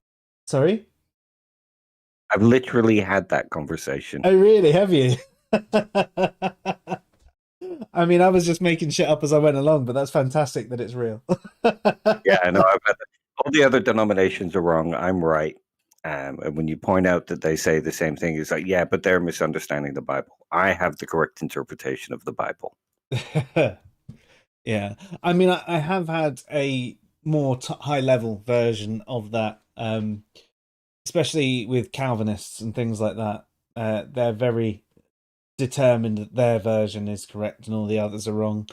And I have had theist friends suddenly deconvert from whatever form they were before to what they've gone into, because they felt that interpretation was more accurate and more correct, and the people were more like them, and it's all a bit like, really, how much is that different?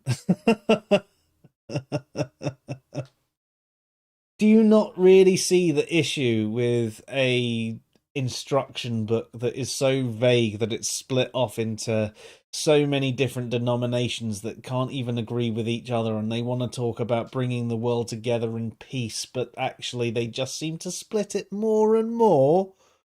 Do you not see a problem here with an almighty, all-powerful, all-knowing deity that can't provide us with a clear set of instructions for how to believe and what to believe and what to do? Oh, well, you know, these ones have got it right. Oh. Okay, then. Well, if they're Calvinists and they believe that you have no choice to not believe because God has created you that way. Yeah, it's true. Yeah. Greg says, well, how do they ever loving fuck do they define self-evident? Yeah. The self-evident thing is one of those things that is frustrating, I will say, because God is self-evident. I was like, okay, but if it was really self-evident, it would be evident to everyone. Well, you're just not looking the right way. Another way to look at that is if something being self-evident is evidence for the belief to be true, well, it's self-evident to me that God does not exist. So therefore, that's evidence that God does not exist. Yeah. And there you've got your self-contradictory statements. And I think it's self-evident that gods don't exist either. There you go. There's two of us. Yeah. I mean, there are things that are kind of self-evident, like 1 + 1 = 2, because that's just, it's a tautology. Unless you're speaking binary, man. But generally, what I was doing there is that obfuscating thing. Yeah.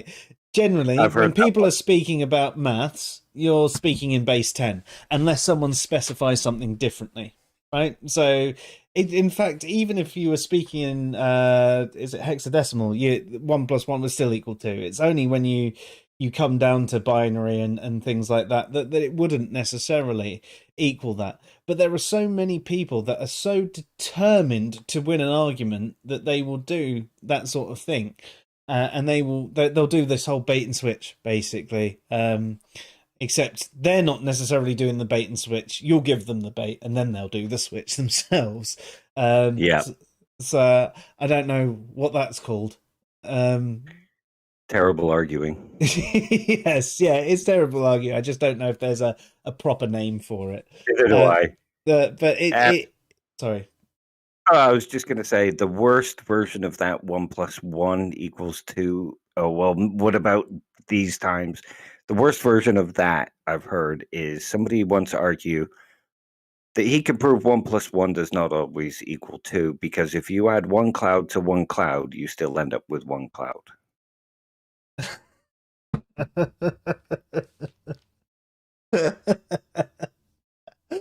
I like his mind. I do. That's amazing. Yeah. It's fucking ridiculous and a shit argument, but I mean, I can appreciate the humor in that. Like, if he was saying that, I'm sure he wasn't, but if he was saying that to be silly, then fair play, well done. I love your thought process. But if you were genuinely saying that, what a fucking idiot, and I'll be laughing. Oh no, he was deadly serious and thought it was a counter argument. Oh dear. OP asks, do you read The Wheel of Time? Do you read The Wheel of Time?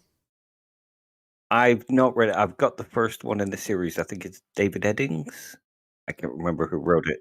But yeah, I've got the first one in the series. I got it at the same time as I got the book, The Sword of Truth. And I read The Sword of Truth, but not The Wheel of Time.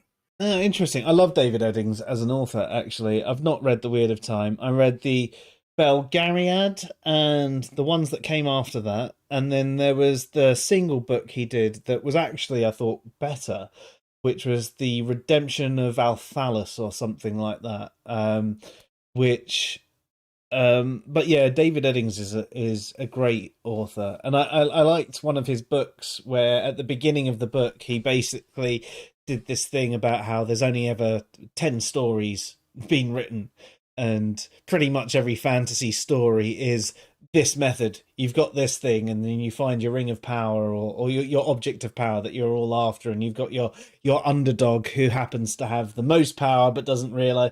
And he just went through this thing, and it was just like, yeah, no, really, I can understand this. Every movie, TV series, or anything like that I've ever watched has fell into one formula or another.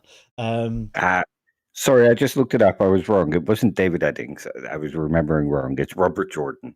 I've never heard of Robert Jordan, so I'm glad you mentioned David Eddings, though, because it got me to have a chat about him. But actually, now this is something that I remember from school. I had a friend when I briefly went to college for about 2 or 3 months, and I had someone there who claimed to actually be the person who wrote the David Eddings novels under David Eddings' name. And I was such a fuckhead at the time, I believed him. And then later I thought on it, and I was like, he must have just seen the book tipping out the top, and he was just really interested in the books himself. But yeah, it's amazing the shit that you'll believe, especially when you're not really thinking clearly. But yeah, apparently his parents knew David and Lee Eddings, and he would, write the books and send them over to him, and he'd publish them under his name, and that's how it sort of worked. And I mean, he had such a fantastic story. He was an amazing liar, or in a weird world, it was actually the truth. And this 16-year-old boy happened to actually have been writing for the last 10 years all the David Eddings novels. Like, yeah.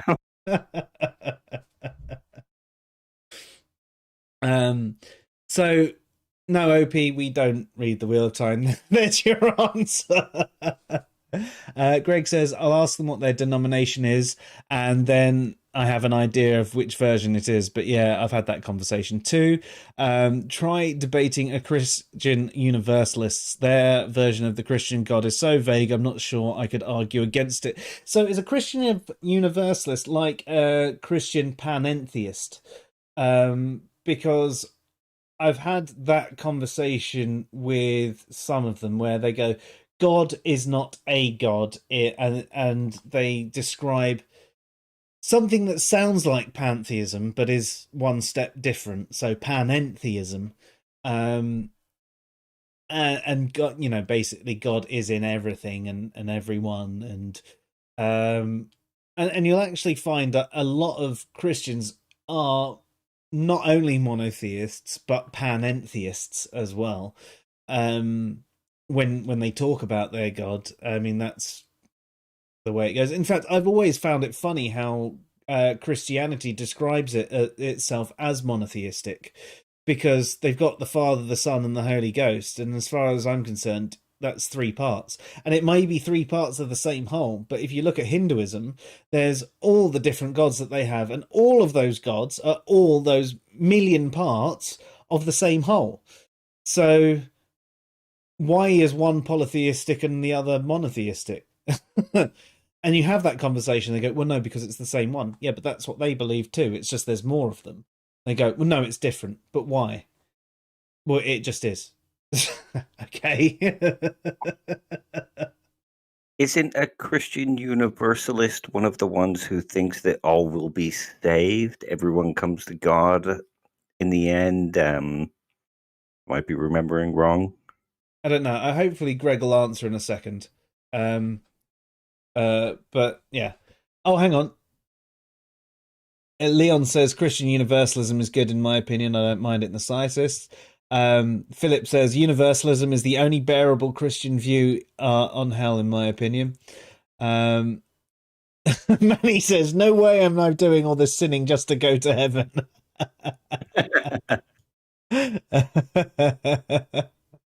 OP says 1 + 1 will always equal 2. It won't in base 10. In base binary. It will in base 10.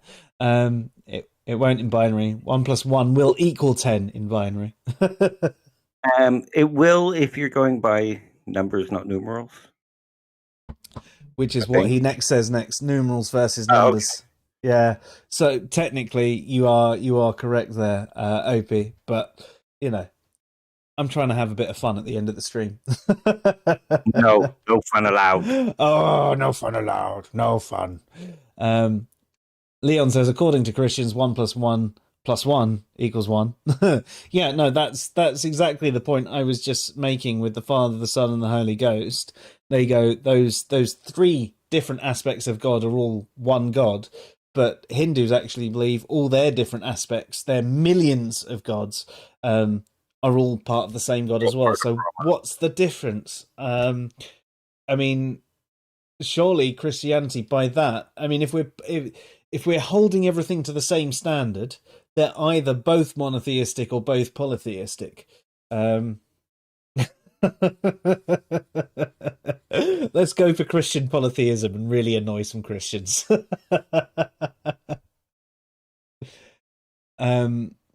Greg says, I agree 100%, Leon. I actually took my kids to a UU church for a minute because they wanted to go. I asked the pastor if they are accepting of gays and atheists because my son is gay, and the congregation welcomed us, but we didn't last long. It's good that they're welcoming, and actually I do find there's a lot of liberal Christian sects, if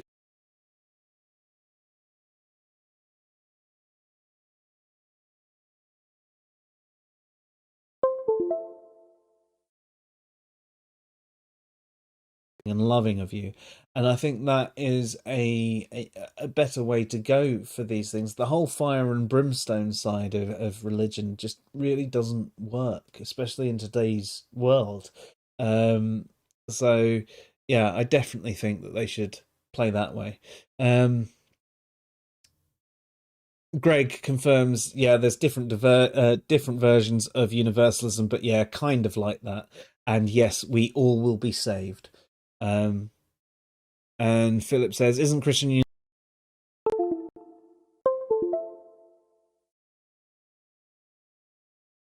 exactly, Dave? Yeah, so your sound is going a bit funny.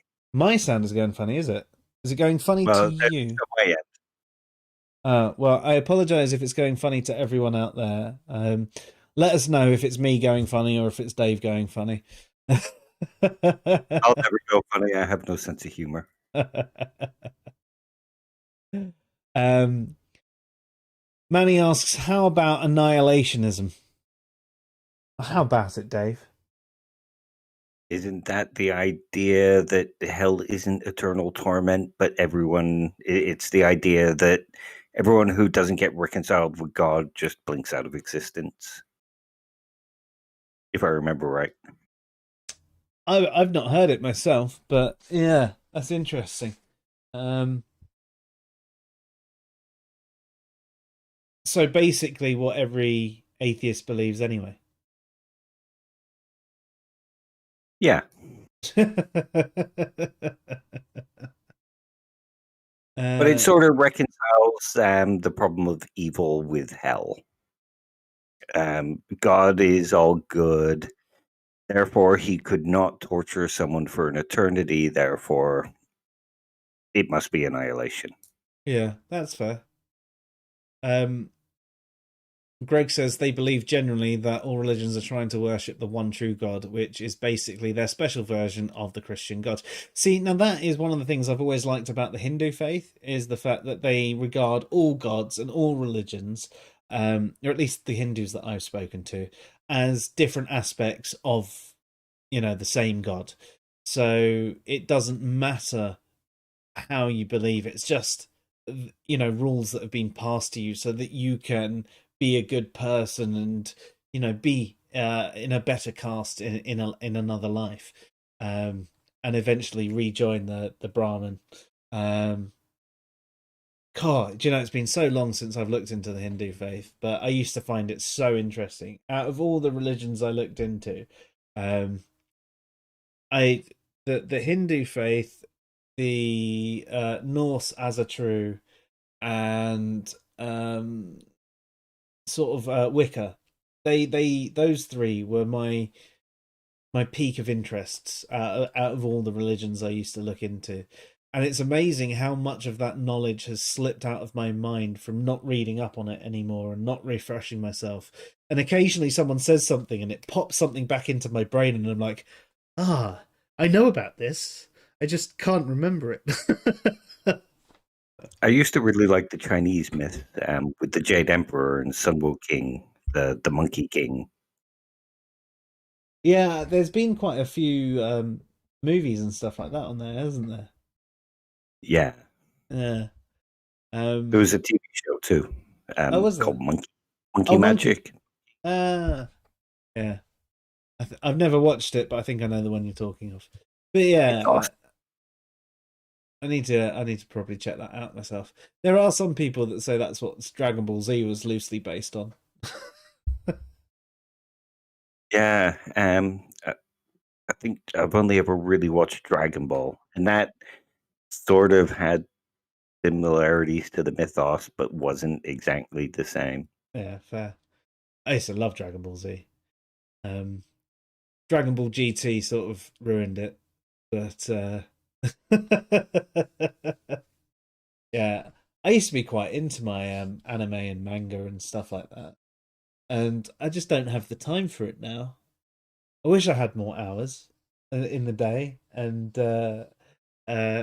I suppose that's one of the benefits of having kids. I mean, you know, I've got an excuse to watch all the Disney movies again, and I love Disney. And when they get a little bit older, I've got an excuse to watch, you know, all the Dragon Ball stuff again and loads of anime and all of that. It's like, yeah, we're watching this for you. I don't like it at all because I'm an adult. I watch Disney all the time. Yeah, so do I. Actually, I feel kind of privileged because I had a block to watch a 4-hour film last night. I had to watch it in several different goes in between, but I managed to watch a whole 4-hour film last night. How did it go? I really enjoyed it. Yeah? Yeah, I need to watch that at some point. I think I'm going to try and lock that one in on Friday night. Because, you know, we're in lockdown and there's not much to do. And once Ivy's in bed, as long as we don't fall asleep, it's something that the pair of us will enjoy watching. Can anyone guess what film we were talking about right there? Don't mention it, Dave. Don't mention it. Don't spoil it. I want them to see if they can guess. What 4-hour film can you think that both Dave and I would both be interested in?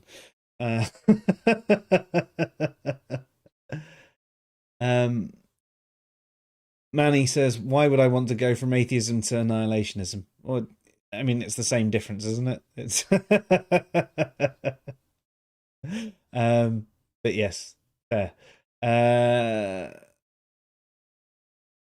Carrying on, Phil says annihilationism is better than ECT for sure, but it still has problems.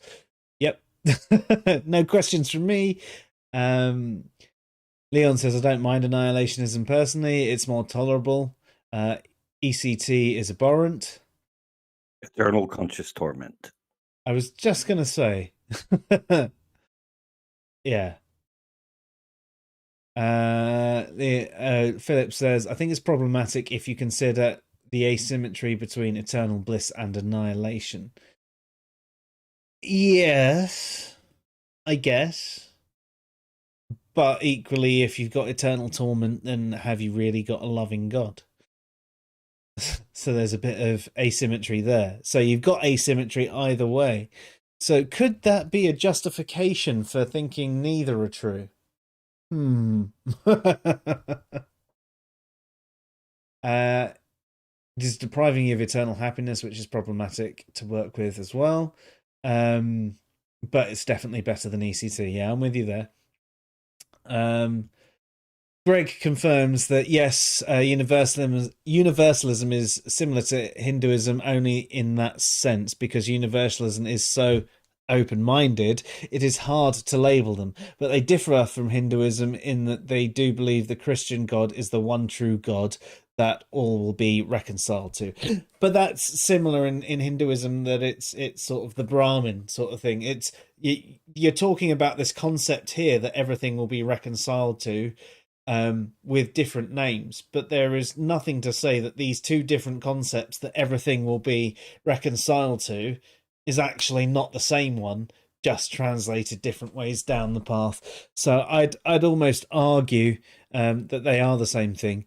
But Greg, it was nice having you here. Have yourself a good one. We'll catch you soon. Greg. Ozzy, yes, the Snyder Cut. Well done. Yeah. Manny says the DC film stopped being good after the Dark Knight trilogy. I'd have to agree with you from my experience so far, but I'm willing to enter this one with an open mind. Yeah, I really enjoyed the Dark Knight trilogy, actually. They rekindled my love for Batman, which I lost. I mean, as a kid, I fucking loved Batman and Superman. They were two of my favorite heroes through all of the universes, and I found, the films and things that came out progressively more disappointing. And then Batman Begins came out, and I was like, oh, fucking Christian Bale, fucking Batman, not gonna like that. Fucking loved it. And it probably reignited my interest more in the superheroes than all the things, like all the crappy Spider-Mans and things that came out like that. And yeah. Yes, Ozzy, nice to see you too. Don't worry, we're ending really, really shortly, actually. It's hit that 10 o'clock time that we usually finish at, so we will be ending. Nice to have you here. Hopefully in about 2-3 weeks we can have you back on, and we can have that naturalism conversation as well. Leon says the new Wonder Woman movie was funny to me. Yeah, I haven't seen it yet, actually. I haven't seen either of the Wonder Womans, although I have heard the one before 1984 was actually the best DC movie for a while. I enjoyed it. I enjoyed 84. Did you as well? See, Yeah. I'd heard that 84 was quite disappointing.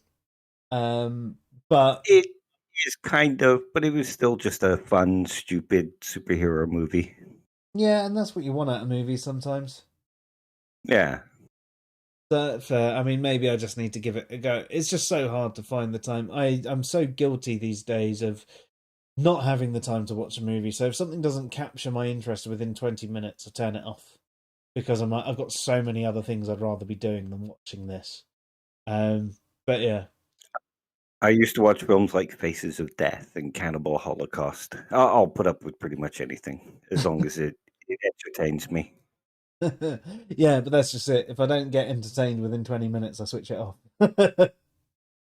Yeah, see, if I used to be the same with TV shows. If the first episode doesn't grab me, then I wouldn't continue. But there's so many that take 3 episodes to get good. Like, think of Avenue 5. The first episode was just appalling and boring and unfunny. But by episode 3, it was one of the funniest sci-fi shows that I've ever seen. See, I will say that I give TV shows usually 2 episodes, so I give them longer than a movie. I'll give a TV show 2 episodes, unless a friend has recommended it and said, no, just get past the first couple of episodes, because the first couple of episodes are laying out the plot.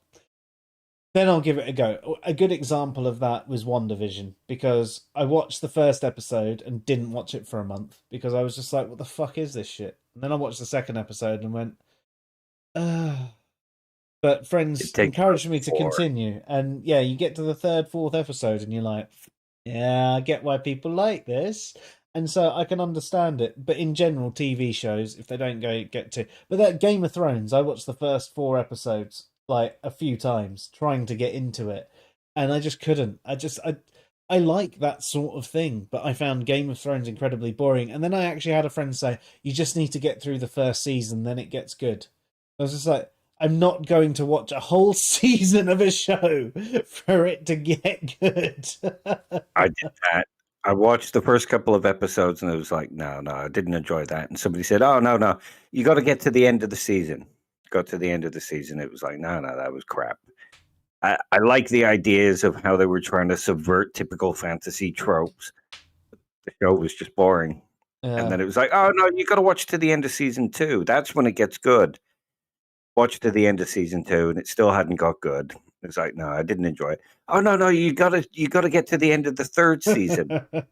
Like, fuck that. No. If you have to get through that far of a TV series for it to get good, yeah, it's just not worth watching. No. But yeah. Tell you what's good. Snowpiercer. That's if you're looking popped for up. a show. Yeah, that's popped up a couple of times, and I've thought maybe that's something I should try and have a look at. There was also something I watched recently that I was surprised about, TV series wise, about that blonde kid whose dad uncle happened to be a spy. I can't remember what it was called. Ended up going to a school. It's every time. Sorry. Alex Wake or something like that. Yeah, Alex something. It's not Alex. Yeah, but that was actually surprisingly good. I can't remember what it was off the top of my head now, but that was one that was on Prime that came up, and I put it on as I'm just going to go to sleep. I'm going to find something shit to send me to sleep, and ended up watching 3 or 4 episodes. Like, this is fucking wicked. But, I've not watched it. I'll give it a try. Yeah. Surprisingly, Alex Rider, that's it. Yes. Yeah. And I always get that confused with Snowpiercer, because in my head, Snowpiercer and Alex Rider, they're both snowboarders. Fuck knows why, but that's how they appear in my head.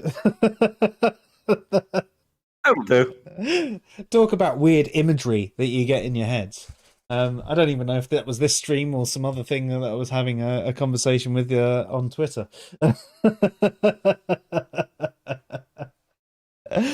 Yeah. Anyway, so tonight has generally been about beliefs, logic, and ambiguity. Apparently, We were being logical. But hopefully that's explained to a number of you out there what exactly we mean by having more concise and logical language, and the problems that people often present when you're trying to discuss a proposition and how they talk about something else. And you're talking, like we're saying, if I'm talking about it raining outside or it not raining outside, I'm talking about there, right now, not where you are, where I am. But equally, if I ask you, what's the weather like? I'm not talking about out there. I'm asking you what the weather is. And that's part of the context of a proposition. And that's something that needs to be taken into account. So if we apply that to a number of conversations that we have online, if we're talking about God or gods or anything like that, if a Christian happens to say God exists, it's talking about the Christian God.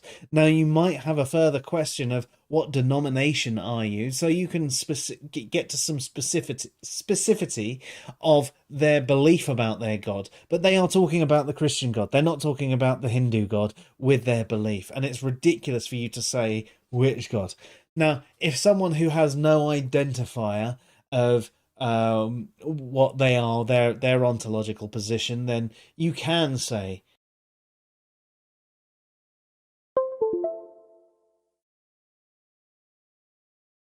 no. I didn't hear any of that. I'm sorry. I don't know if it was you cutting out or if it was me cutting out, but I apologize if it was me. Anyway, folks, thank you very much for listening in tonight.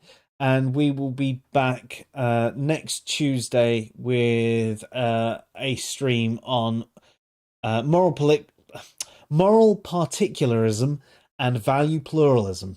Hopefully you'll enjoy that one. And then the following Thursday, we haven't planned yet. But if you have anything that you'd like us to review, if it's someone else's site or video or anything like that, we're happy to give it a go. If not, I'm going to do the article on knowledge and information. So you've got a couple of days to let us know. Otherwise, we're going to book that one in. And the following week, we're going to have a chat with a psychologist about psychology in general and specific elements within psychology. So anyway, enough of me talking. You've been listening to the Fresh Air Sci-Fi Show. I'm Joe. And I'm Dave. Have yourself a good night, everyone. Good night, all.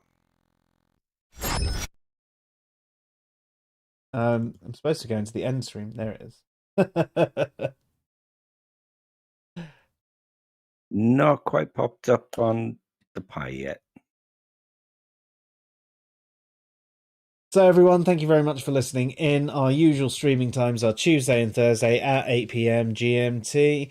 That's 3 p.m. Eastern, 2 p.m. Central, and I can't remember what time that is Pacific, but I suppose it's about 12 p.m. At a guess. As for you Aussies, I've got no fucking clue. You're in the future, man. You've already seen the stream before we've done it. The least they could do is let us know how bad it's gone. Hey, Dave, Joe, don't do tonight's stream. We saw how bad that was. Yeah. Bastards. Although they do watch it upside down, so... Yeah, so they've got no clue. No.